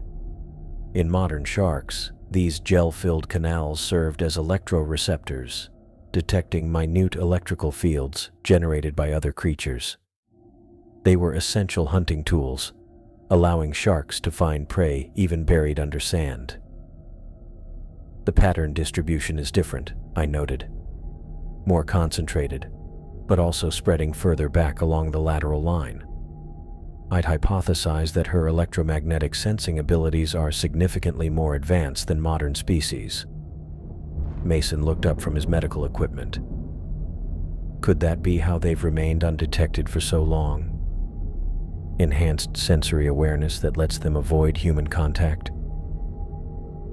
"It's possible," I said. "And it might be something we can use. If her electroreceptors are that sensitive, they might also be vulnerable to overstimulation." This gave me an idea. I began sketching on a notepad, working through the concept of a device that could generate a targeted electromagnetic field. If the Megalodon's sensory systems were as advanced as I suspected, such a device might function as a deterrent. Not harmful, but uncomfortable enough to keep them at a distance if needed. "Alan," I called over the ship's intercom. "Could you join us in the lab? I need your expertise on something." When Alan arrived, I explained my theory and showed him the rough design. He studied it, making occasional notes and asking technical questions about power requirements and field strength. "I can build this," he said finally. "Won't be pretty, but it should work. I'll need about 4 hours to put it together from components we have on board." "Do it," I said. "It could be our insurance policy down there." As Alan left to begin work, Jorge entered the lab. "We're making good time. My contact on the Huntington reports they've reduced speed due to an anomaly in their propulsion system. Their ETA at the coordinates is now 6 hours behind ours." "That's something, at least," Travis said. Jorge studied the footage on the screen. "So what exactly is the plan when we get there? We can't physically stop the military from deploying those charges." I stood up, ignoring the twinge in my knees. "We document everything. If we can prove the existence of a megalodon habitat, especially if it's a breeding ground, the scientific community will create enough pressure to halt the operation, at least temporarily." "And if the megalodons aren't there when we arrive?" Amelia asked from the doorway. It was the question I'd been avoiding. "Then we search. The whale fall was just a feeding site. They must have a primary territory nearby." "Based on what?" Jorge asked. I pointed to another screen where we'd been analyzing the audio recordings from the Nautilus.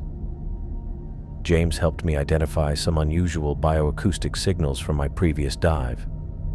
They weren't just random sounds. They had patterns, repetitions. I think they might be using some form of acoustic communication. Travis raised his eyebrows. That would be unprecedented for a shark species. "So is a living megalodon," I countered.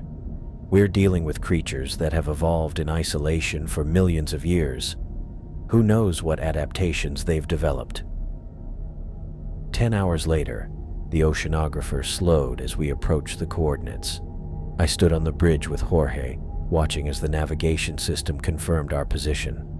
According to the depth finder, we were hovering over an underwater trench that plunged to nearly 7,000 feet. "This is it," I said. "The whale fall should be directly below us." Jorge nodded to the communications officer. "Drop the acoustic array and begin scanning." I moved to the sonar station, watching as the operator deployed the sophisticated listening equipment. Within minutes, the speakers filled with the ambient sounds of the deep ocean, the creaks and groans of pressure changes, the distant calls of marine mammals, and the ever-present hum of the ocean itself. Filter for the frequency range I specified, I instructed. The operator adjusted the settings, and the background noise fell away, leaving only sounds within the range I'd identified from the previous recordings. At first, there was nothing, and I felt my stomach tighten with disappointment. Then, faintly but distinctly, a pattern of clicks and low rumbles emerged. "There," I said, pointing to the waveform on the screen. "That's similar to what I heard before." "Can you triangulate the source?" Jorge asked the operator. The technician worked the controls, correlating data from different points of the acoustic array. "It's coming from bearing 045, approximately 400 meters from our position, depth approximately 6,300 feet. I turned to Jorge. "That's not exactly where the whale fall was. It's closer to the trench wall." "Are you still planning to go down?" he asked, his expression grave. "Yes," I said without hesitation. "Alan's reinforced the submersible, and he's completed the electromagnetic deterrent device. Plus, we've got less than 5 hours before the Huntington arrives." Jorge didn't look convinced. "Mason wants to speak with you before you go. He's in the submersible bay." I found Mason inspecting the submersible, medical tablet in hand. He looked up as I approached, his expression leaving no doubt about his medical opinion. "Before you say anything," I began, "I know the risks. But I'm the only one who's seen them up close, the only one who made eye contact with the matriarch. If anyone has a chance of finding them again, it's me." Mason sighed. "At minimum, I want you wearing continuous monitoring equipment. I'll be tracking your vitals the entire dive. If I see any signs of recurring DCS or physiological distress, you surface immediately. No arguments, no delays." "Agreed," I said. He handed me a small device that attached to my wrist. "This monitors pulse, blood pressure, oxygen saturation, and core temperature. It transmits data to my tablet in real time." I strapped it on without protest. "Thank you, Mason, for coming and for not trying harder to stop me." "Oh, I tried," he said with a wry smile. "Jorge, Travis, even Amelia.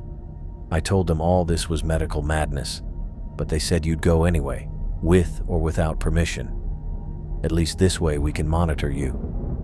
Alan approached with what looked like a modified underwater camera housing. "Your electromagnetic deterrent, Doctor. I've set it to generate a field that should be perceptible, but not harmful to any creature with advanced electroreceptors. The battery will last about 6 hours." I took the device, examining the simple control panel. "Excellent work, Alan."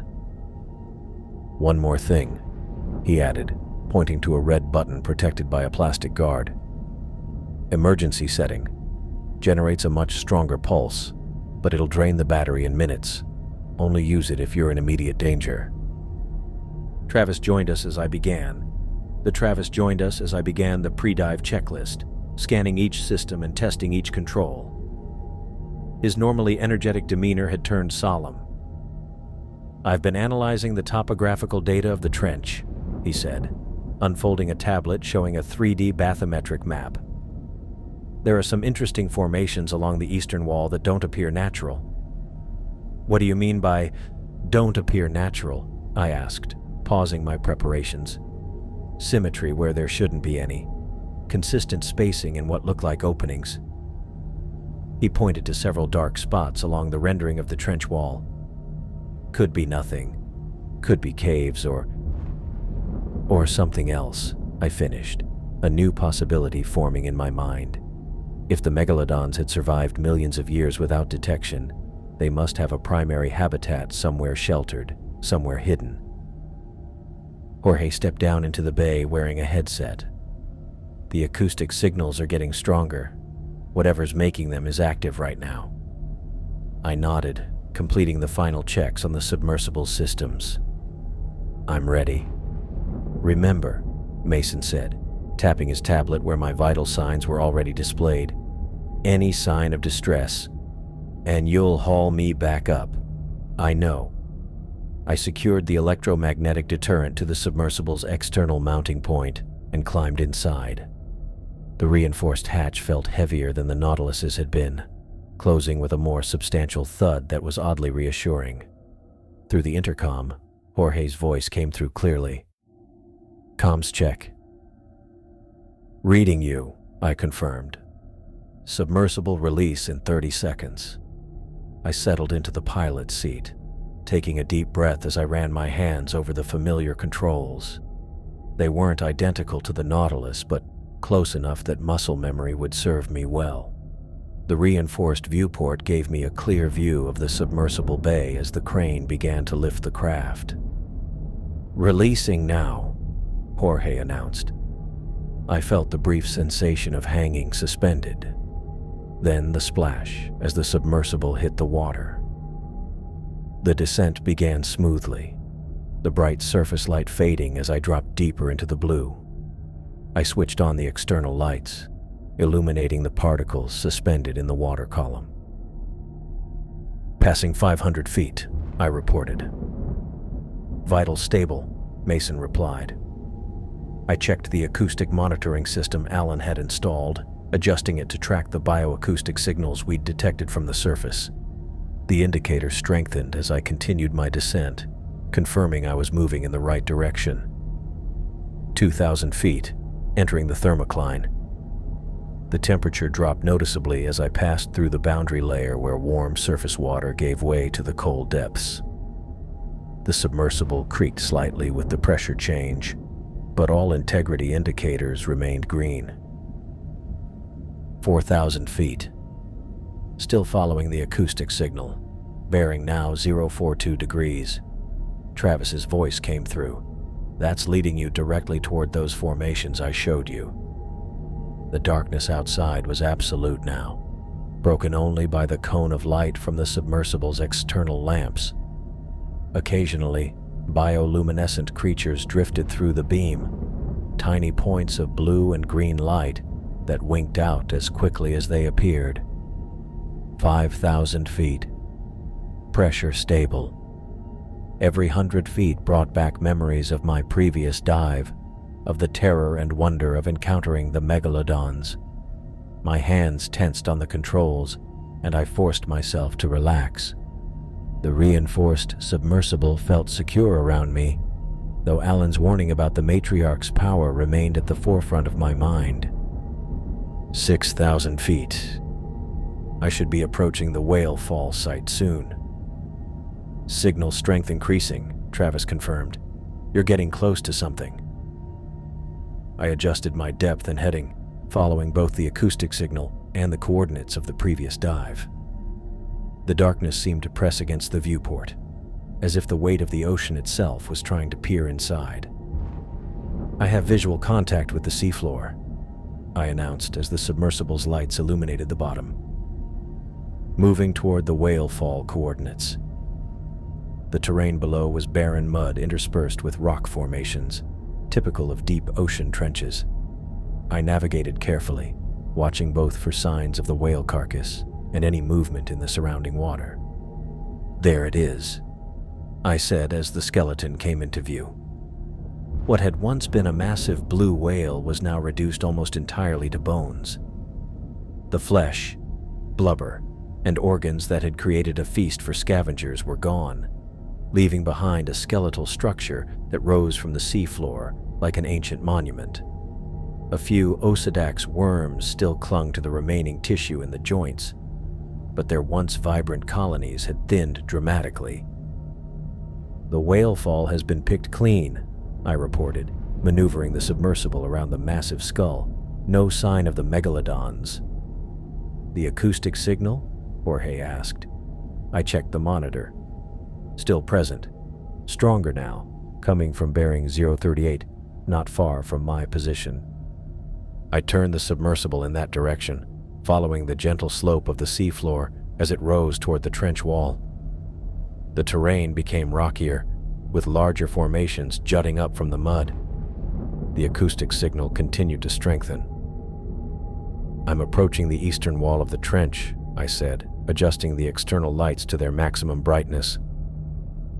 "There's significant geological activity here. Old lava formations, possibly from a seafloor vent system." As I drew closer to the wall, my lights revealed something that made me pause the submersible's forward movement. What at first appeared to be a shadow in the rock face resolved into a distinct opening, a dark mouth in the wall, perfectly arched and at least 30 feet high. "I'm seeing what appears to be a cave entrance," I reported, my heart rate picking up. "Large enough to accommodate something the size of the matriarch." "Are you getting any readings from inside?" Travis asked, excitement evident in his voice. I directed the submersible's sensors toward the opening. Temperature differential detected. The water inside the cave is approximately 2 degrees warmer than the surrounding ocean. "Geothermal activity?" Horst suggested. "Possibly," I said, moving the submersible closer to the entrance.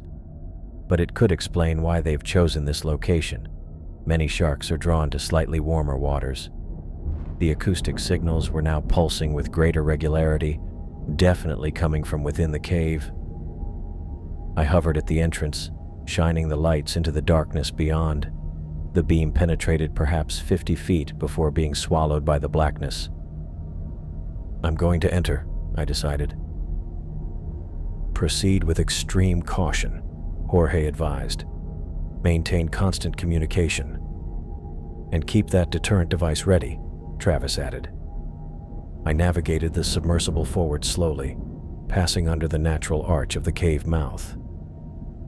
The temperature readout confirmed the slight warming of the water.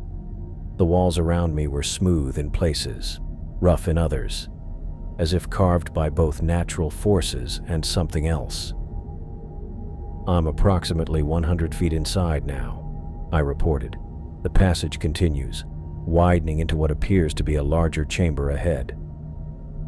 As I emerged from the tunnel into the chamber, my lights swept across a sight that took my breath away. The cave expanded into a vast underwater cavern, its ceiling lost in the darkness above.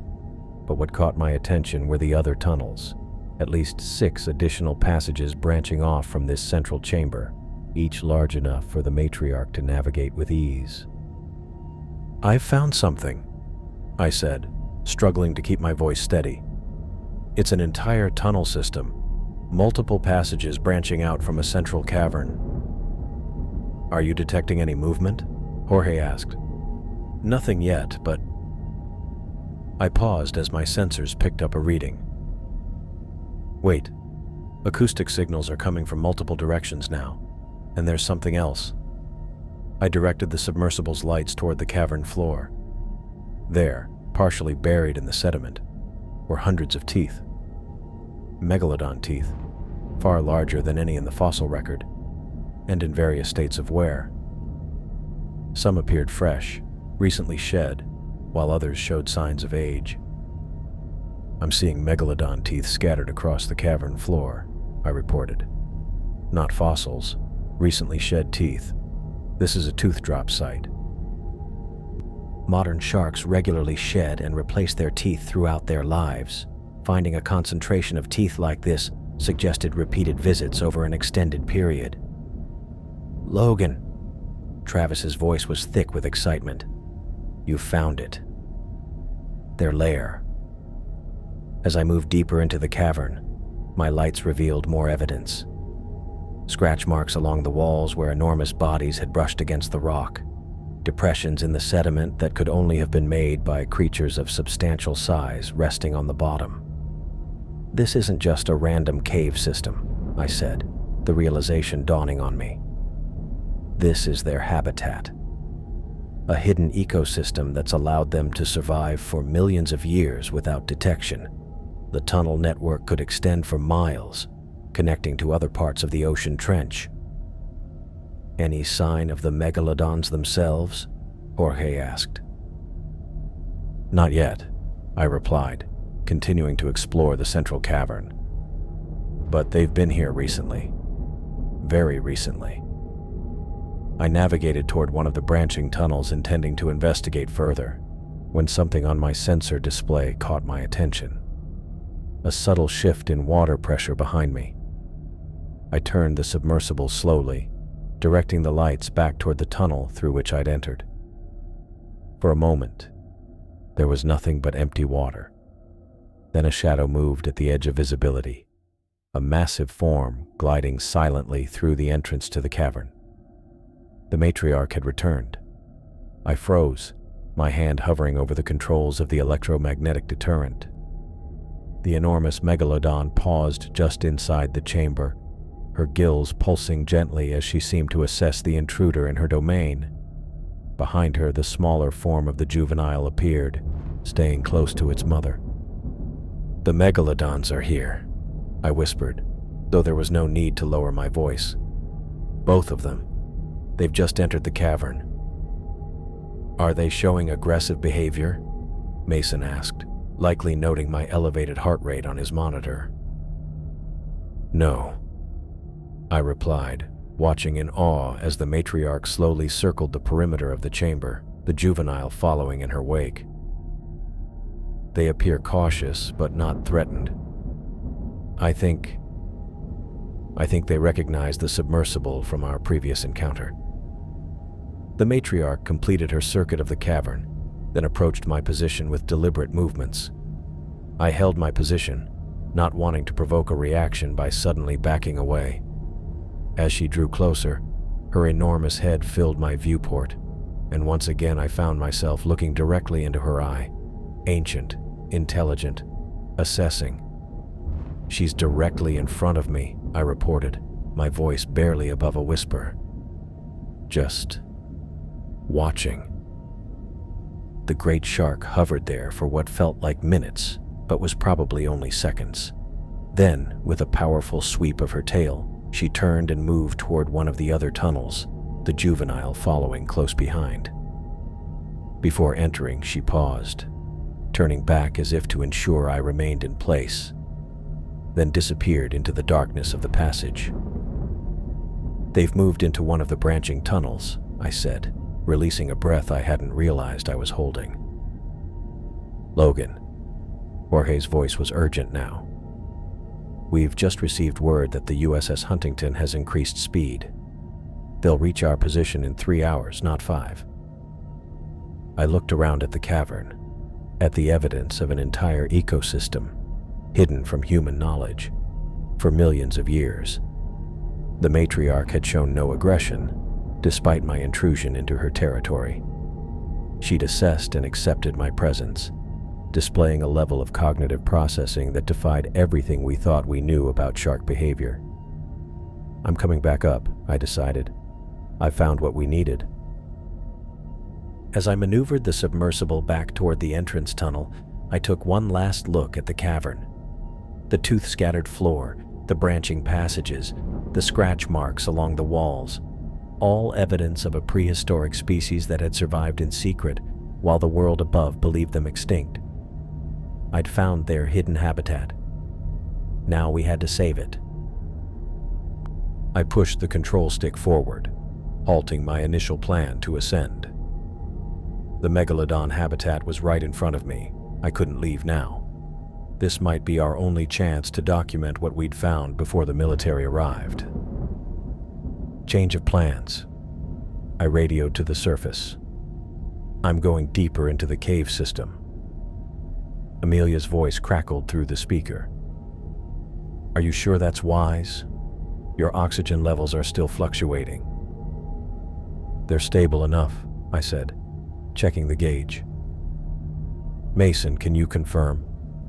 There was a pause before Mason replied. "You're at 94%. Not ideal, but acceptable. How long do you need?" I calculated quickly. 1 hour, maybe less. I guided the submersible forward, adjusting the external lights to better illuminate the tunnel ahead.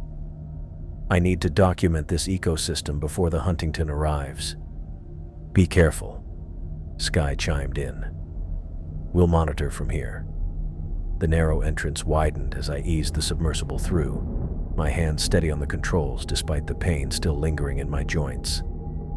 Rock formations slid past the viewport, their surfaces oddly smooth in places. I kept my distance from the walls, wary of scraping the hull against the stone. I'm inside what appears to be a tunnel network, I reported. The passage is widening considerably. Depth reading? Jorge asked. I checked the instruments. Still at 6,215 feet, but the tunnel angles downward ahead. The submersible's lights caught something ahead, a soft blue glow that didn't come from my equipment. As I advanced further, the tunnel suddenly opened into a massive underwater cavern, and I gasped at what I saw. I don't even know how to describe it, I said, my voice barely above a whisper. I've entered a cavern system that must be at least half a mile wide. The ceiling soared above me, peppered with stalactite-like formations, but what struck me most was the light. The entire cavern glowed with bioluminescence, not just random patches, but entire colonies of organisms painting the rock walls in pulsing patterns of blue, green, and purple. I'm sending video feed now, I said, adjusting the external cameras. Are you getting this? It's coming through, Travis confirmed, his voice filled with wonder. This is extraordinary. Water temperature readings flashed on my console. Temperature reading at 76 degrees Fahrenheit, I said. That's nearly 40 degrees warmer than the surrounding ocean at this depth. There must be significant geothermal activity. I guided the submersible deeper into the cavern, cataloging everything I saw. The rock walls weren't uniform. They contained vents where heated water emerged, creating currents within the cavern.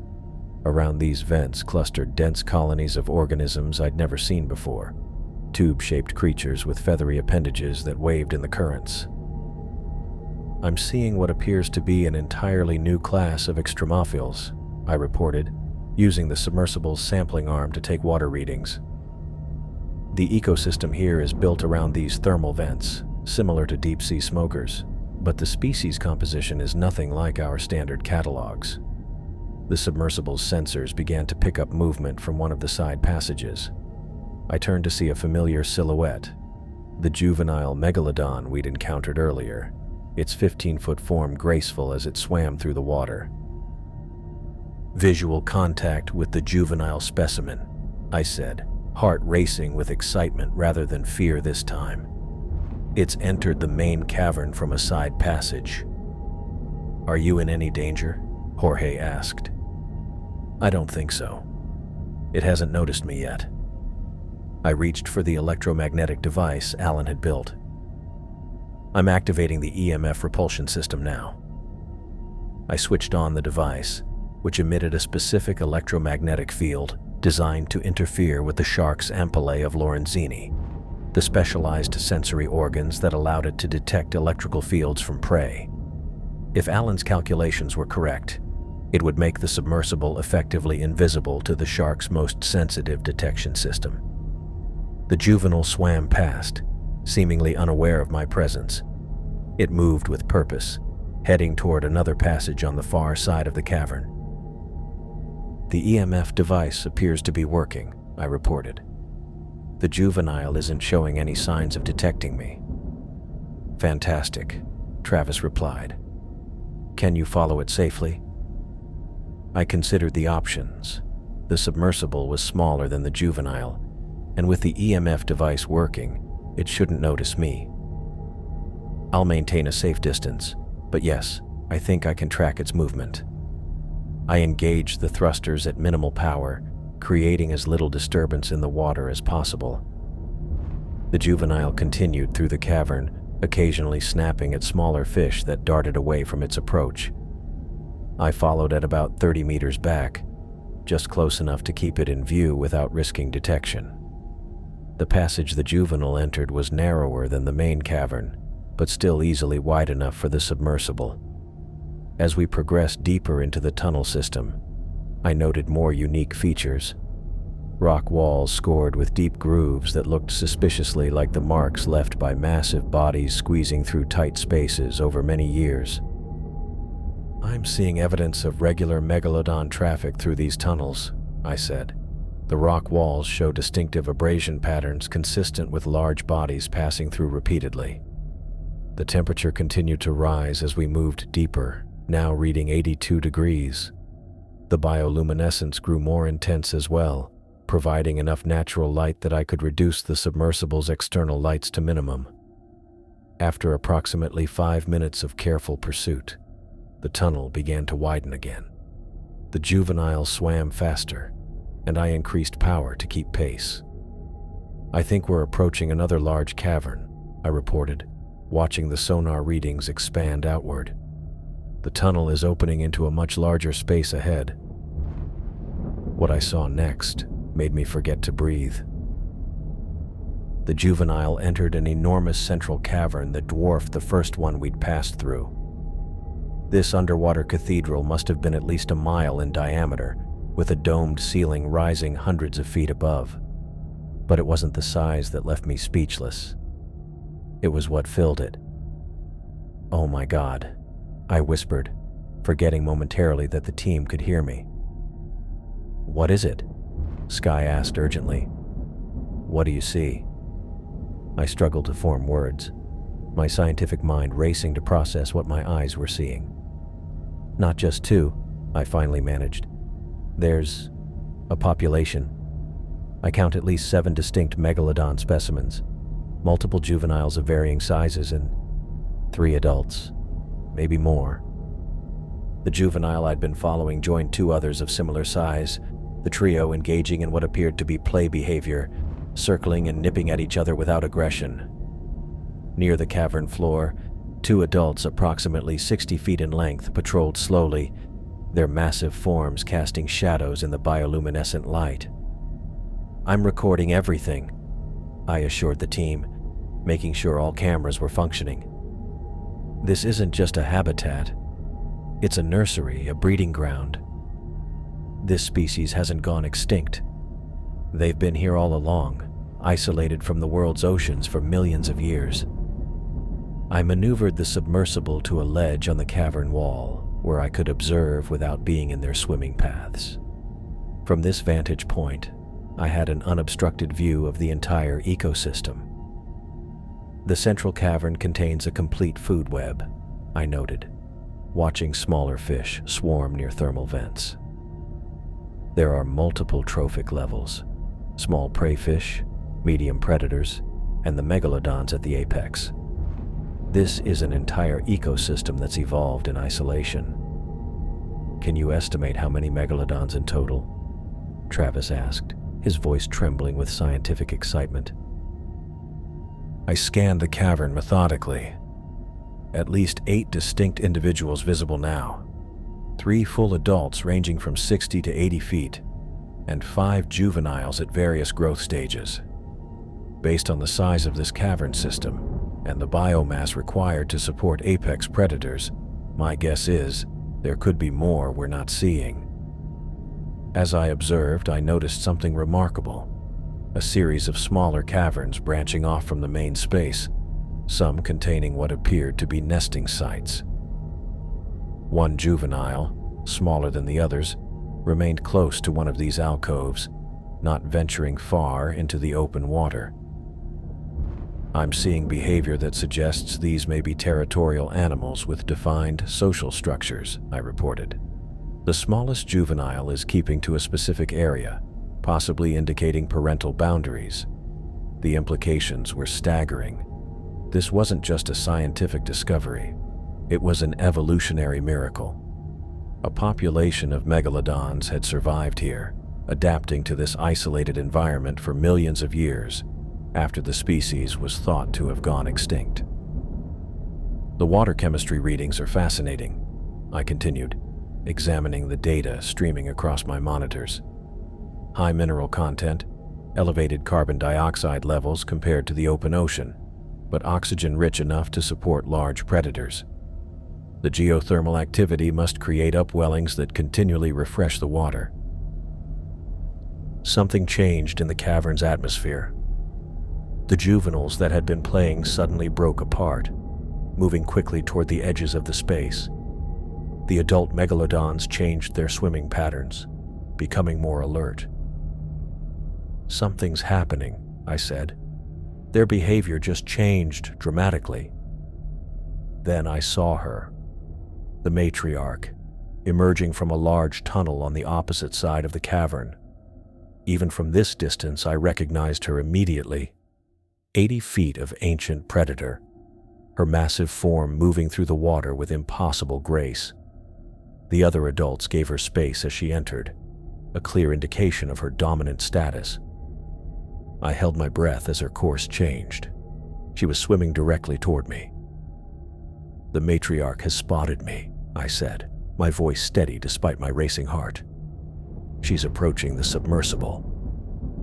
"Get out of there," Jorge commanded. "Use the thrusters, full power." "No," I replied, watching the enormous shark draw closer. "She's not showing aggression. Her pectoral fins aren't lowered. Her approach is steady, not accelerating." The matriarch closed the distance between us with powerful sweeps of her tail. I braced for impact, my hand hovering over the emergency controls, but something told me to wait. She stopped just meters from the viewport, her enormous head filling my field of vision. One eye, black as the deep ocean and larger than my head, stared directly at me. In that moment, I felt something I couldn't explain. A connection, a sense of being recognized. "She remembers me," I whispered. "From our first encounter. She knows who I am." The matriarch hovered there, her gills pulsing rhythmically as she examined the submersible. There was intelligence in that gaze, not just animal instinct, but something more complex. After several long seconds, she moved slightly to one side, as if inviting me to look past her. Beyond, I could see more clearly into one of the alcoves she had emerged from.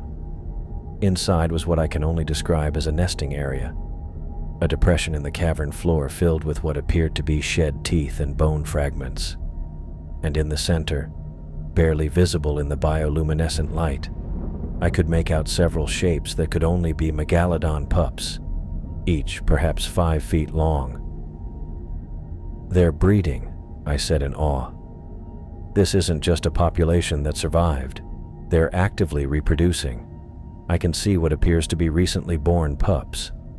The radio crackled and Jorge's voice came through, cutting off my scientific reverie. "Mikhail, you need to head back immediately." His tone made my blood run cold. "The Huntington has arrived on site. They're preparing to deploy depth charges within the hour." "What?" I tore my eyes away from the matriarch to check the ship's clock. They weren't supposed to arrive for at least another 6 hours. "They pushed their engines to the limit. Our Navy contact just radioed. They're preparing the charges now and mapping drop points. They're targeting the exact coordinates of that cave system." I looked back at the matriarch, still hovering before me, at the juveniles swimming in the distance, at the pups in their nesting ground. This wasn't just a scientific discovery. It was an entire species that had cheated extinction, surviving in this hidden sanctuary for millions of years. And now, because of human fear and military protocol, they faced annihilation. "I'm not leaving," I said, my decision instant and unshakable. "If those charges detonate anywhere near this cavern system, it will collapse. The shock waves alone will kill most of the megalodons, and the survivors will be forced into the open ocean where they'll be hunted down." "You can't stay down there," Mason interjected. "Your oxygen recycling system only has 40 minutes left." "Then I have 40 minutes to figure out how to stop this," I replied. The matriarch continued to watch me, her enormous eye reflecting the lights of my submersible. I had the unsettling feeling that she understood what was happening, that she sensed the danger approaching her family. "Jorge, can you contact the Huntington?" I asked. "Tell them we have a researcher still down here. They can't drop those charges with personnel in the impact zone." "Already tried," Jorge replied grimly. "They've requested immediate evacuation of all civilian personnel from the area. They're giving us 30 minutes to clear out before they establish a 5-mile exclusion zone." "What about the video feed? The evidence of what's down here?" "Travis is compiling it now, but it won't matter if they've already made the decision to proceed. Military operations like this don't stop for scientific discoveries." I stared at the matriarch, my mind racing through options. These creatures had survived the KT extinction event that wiped out the dinosaurs. They'd adapted to changing oceans, retreating to this hidden sanctuary when their kind disappeared from the rest of the world. They'd evolved intelligence and complex social behaviors, and now they would be destroyed because humans had discovered them. "I need more time," I said. "There has to be a way to stop this." I watched as the matriarch slowly turned away from my submersible, swimming back toward her pups with powerful sweeps of her tail. The message seemed clear. She was returning to protect what was hers. "Jorge," I said, my voice firm with resolve. "Tell the Huntington commander that I'm not leaving this site. If they drop those charges, they'll be killing a U.S. citizen along with these creatures." I had to stay. There was no way I'd leave these creatures to die. The military's plan to drop depth charges would destroy not just this newly discovered ecosystem, but potentially an entire species that had somehow survived extinction. I needed to find a way to warn them, to somehow communicate the danger. An idea formed in my mind. Something desperate, probably futile, but it was all I had. "Jorge," I said into the radio, "I need to try something. I'm shutting down all non-essential systems." "What?" "No. Your oxygen is all ready. Just listen. I'm keeping life support and communications online, but I'm killing everything else. Lights, external sensors, propulsion. Everything." "Logan, what are you doing?" Sky's voice now, concern evident. "The research data we collected on our previous expeditions. The recordings from the blue whale migration study last year. Do we still have them in the ship system?" Travis answered. "Yes, of course. They're archived in the primary database. I need you to transmit them to my submersible. The full spectrum recordings, especially the contact calls between mothers and calves." "You want whale songs?" Travis asked, confusion in his voice. "Yes. Send them immediately. I think I can use the external speakers to broadcast them." There was a pause before Jorge responded. "Sending the files now. But Logan, you realize the Huntington is already preparing to deploy. You've got less than 30 minutes of oxygen left." "I know. Just send the files." While I waited, I methodically powered down every system I could spare. The external lights went dark first, plunging me into the blue-green glow of the bioluminescent cavern. Then the propulsion systems, the sample collection equipment, even the external temperature sensors. The cabin grew quieter as each system shut down, until all I could hear was my own breathing and the soft hum of life support. The console pinged as the audio files arrived. I quickly scrolled through them, selecting the clearest recordings of whale vocalizations, particularly those between mother and calf. If there was any chance of communicating with these creatures, I suspected it would be through sounds they might recognize from their marine environment. I connected the files to the external speaker system, originally designed for sonar pings and scientific sampling. It wasn't meant for this purpose. but it would have to work. I took a deep breath and hit play. The low, haunting calls of blue whales filled the water around my submersible. I couldn't hear them directly, but I could feel the vibrations through the hull as the powerful sounds propagated outward. I adjusted the volume, making it loud enough to travel, but not so overwhelming that it might seem threatening. At first, nothing happened. The matriarch remained where she was, hovering near her pups. Then, slowly, she turned toward me.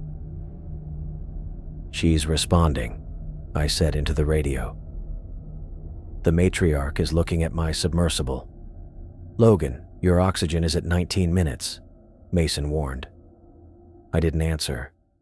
I was transfixed by the massive shark as she glided toward me with slow, deliberate movements. Her size never ceased to amaze me. This creature represented millions of years of evolution, a living fossil that had survived when the rest of her kind had vanished from the planet. She circled the submersible once, then twice, her massive body blocking the blue glow of the cavern with each pass. I switched to a different whale song, this one a series of calls between a mother blue whale and her calf. The matriarch paused directly in front of my viewport, close enough that I could see the texture of her skin, the scars that mapped her long life in the deep. Her eye, that ancient, intelligent eye, fixed on me again. There was something in that gaze that defied simple animal instinct. Something that made me certain she was assessing me, calculating, thinking. "Amelia," I said, "I'm going to try something else. I need you to record everything the external camera captures." "Already recording," she confirmed. "But Logan, the military vessels are deploying personnel to our ship right now. We can't stall them much longer."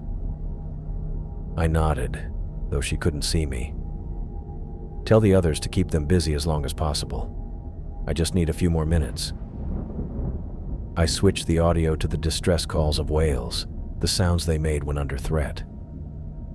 The matriarch's body language shifted immediately, a subtle tension that spread from her head down her massive length. "She recognizes distress calls," I said. "She knows these are warning sounds." While continuing the broadcast, I raised my hands to the viewport where she could see them. I pointed upward repeatedly, toward the surface, then spread my fingers wide and brought my hands downward in a mimicry of an explosion. Up. Danger. Explosion. I repeated the gestures, feeling ridiculous but desperate. The matriarch remained motionless, watching. Again I pointed up, then mimed the explosion, this time adding a sweeping motion toward the deeper tunnels, away from where we knew the charges would be dropped. Up. Danger. Go away. "Logan, what are you doing?" Jorge asked.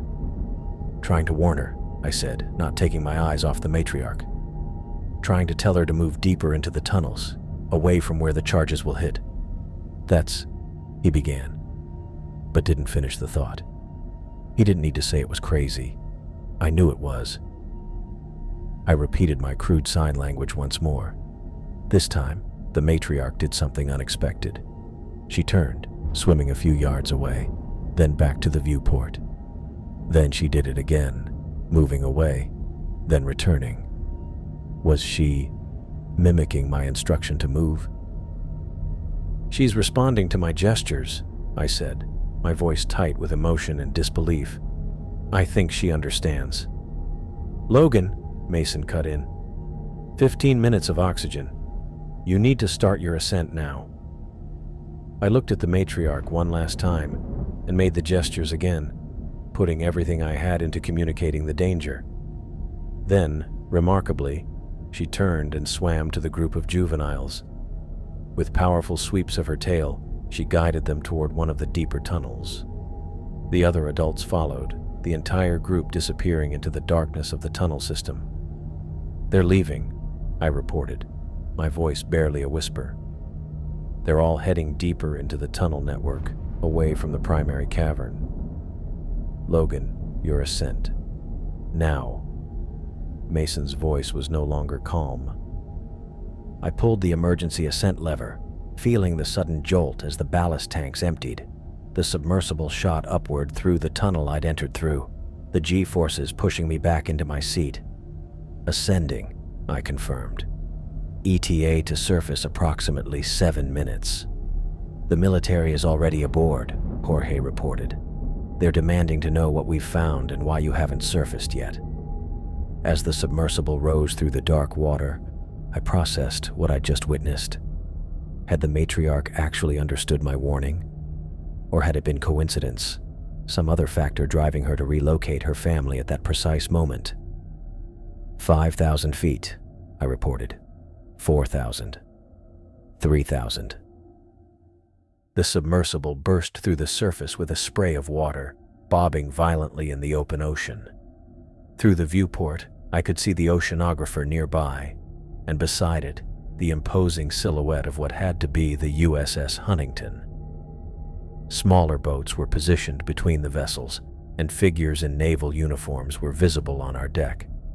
The hatch above me opened, and a face appeared, not one of my crew, but a stern-looking man in a naval officer's uniform. "Dr. Jacobs? I'm Commander Reeves. You need to come with me immediately." I unstrapped myself and climbed out, my joints stiff from the confined space. The brightness of daylight was disorienting after hours in the bioluminescent cavern. As soon as I reached the deck of the research vessel, I was surrounded by military personnel. Jorge, Amelia, and Travis stood nearby, looking tense. Skye rushed forward but was held back by a naval officer. "Where is the target species?" Commander Reeves demanded. "Our sonar shows nothing at the coordinates." I took a moment to catch my breath. I found them. An entire population, at least 8 individuals including juveniles. They've created a habitat in an underwater cave system connected to the trench. "Show me," he ordered.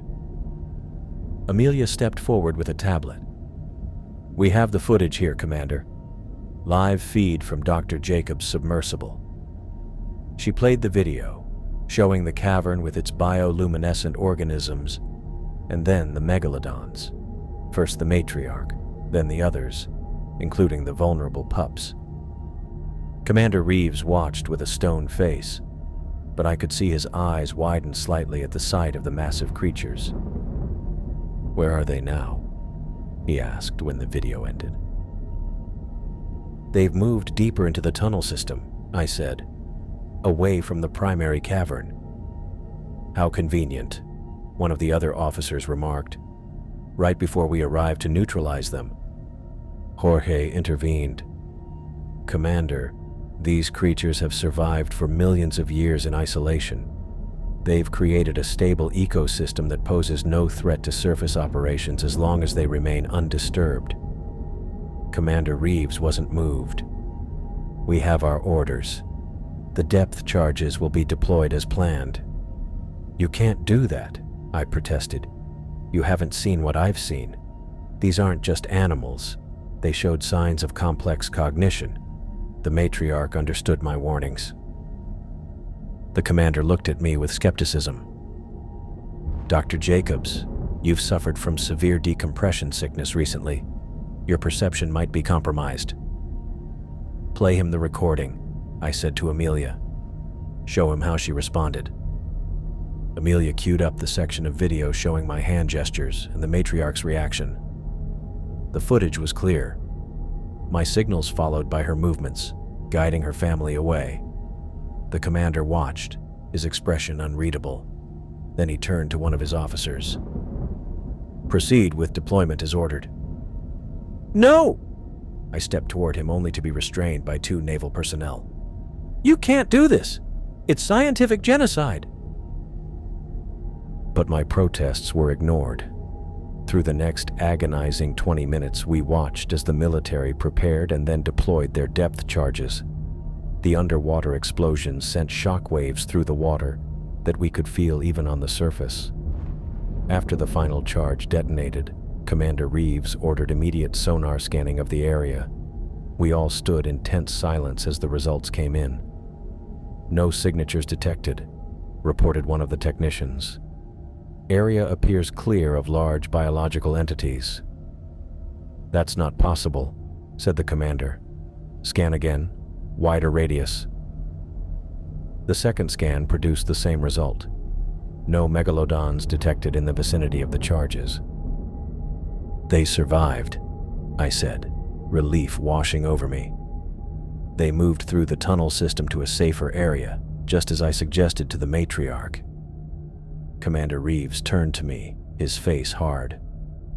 "Where did they go, Dr. Jacobs? Where exactly are these creatures now?" I met his gaze steadily. "I don't know their exact location. The tunnel system could extend for miles in any direction. But what I do know is that what we witnessed changes everything. That matriarch understood my warning. She interpreted a threat and took action to protect her family." "You're anthropomorphizing," one of the scientists accompanying the military team said dismissively. "No," Travis interjected. "I've studied marine predator behavior for decades. What we saw goes beyond instinct or coincidence. The timing and specificity of the response strongly suggests cognitive processing." I nodded, grateful for Travis's support. These creatures aren't just prehistoric monsters. They're highly evolved, intelligent beings that have survived by adapting and learning. They deserve study and protection, not destruction. The commander looked unconvinced, but I could see uncertainty in his eyes. My orders were to neutralize a threat to maritime operations and national security. "And how is that threat neutralized if you don't even know where they are?" Jorge asked. "By determining their new location," the commander replied coldly. I stepped forward. "I won't help you find them to kill them. None of us will. What I witnessed down there wasn't just a scientific discovery. It was communication between species. Do you understand what that means? These creatures showed signs of intelligence comparable to marine mammals. They understood danger. They protected their young. They responded to communication attempts." The military personnel exchanged glances, clearly not having expected this outcome. "Commander," Amelia said, her voice calm but firm, "we've documented everything.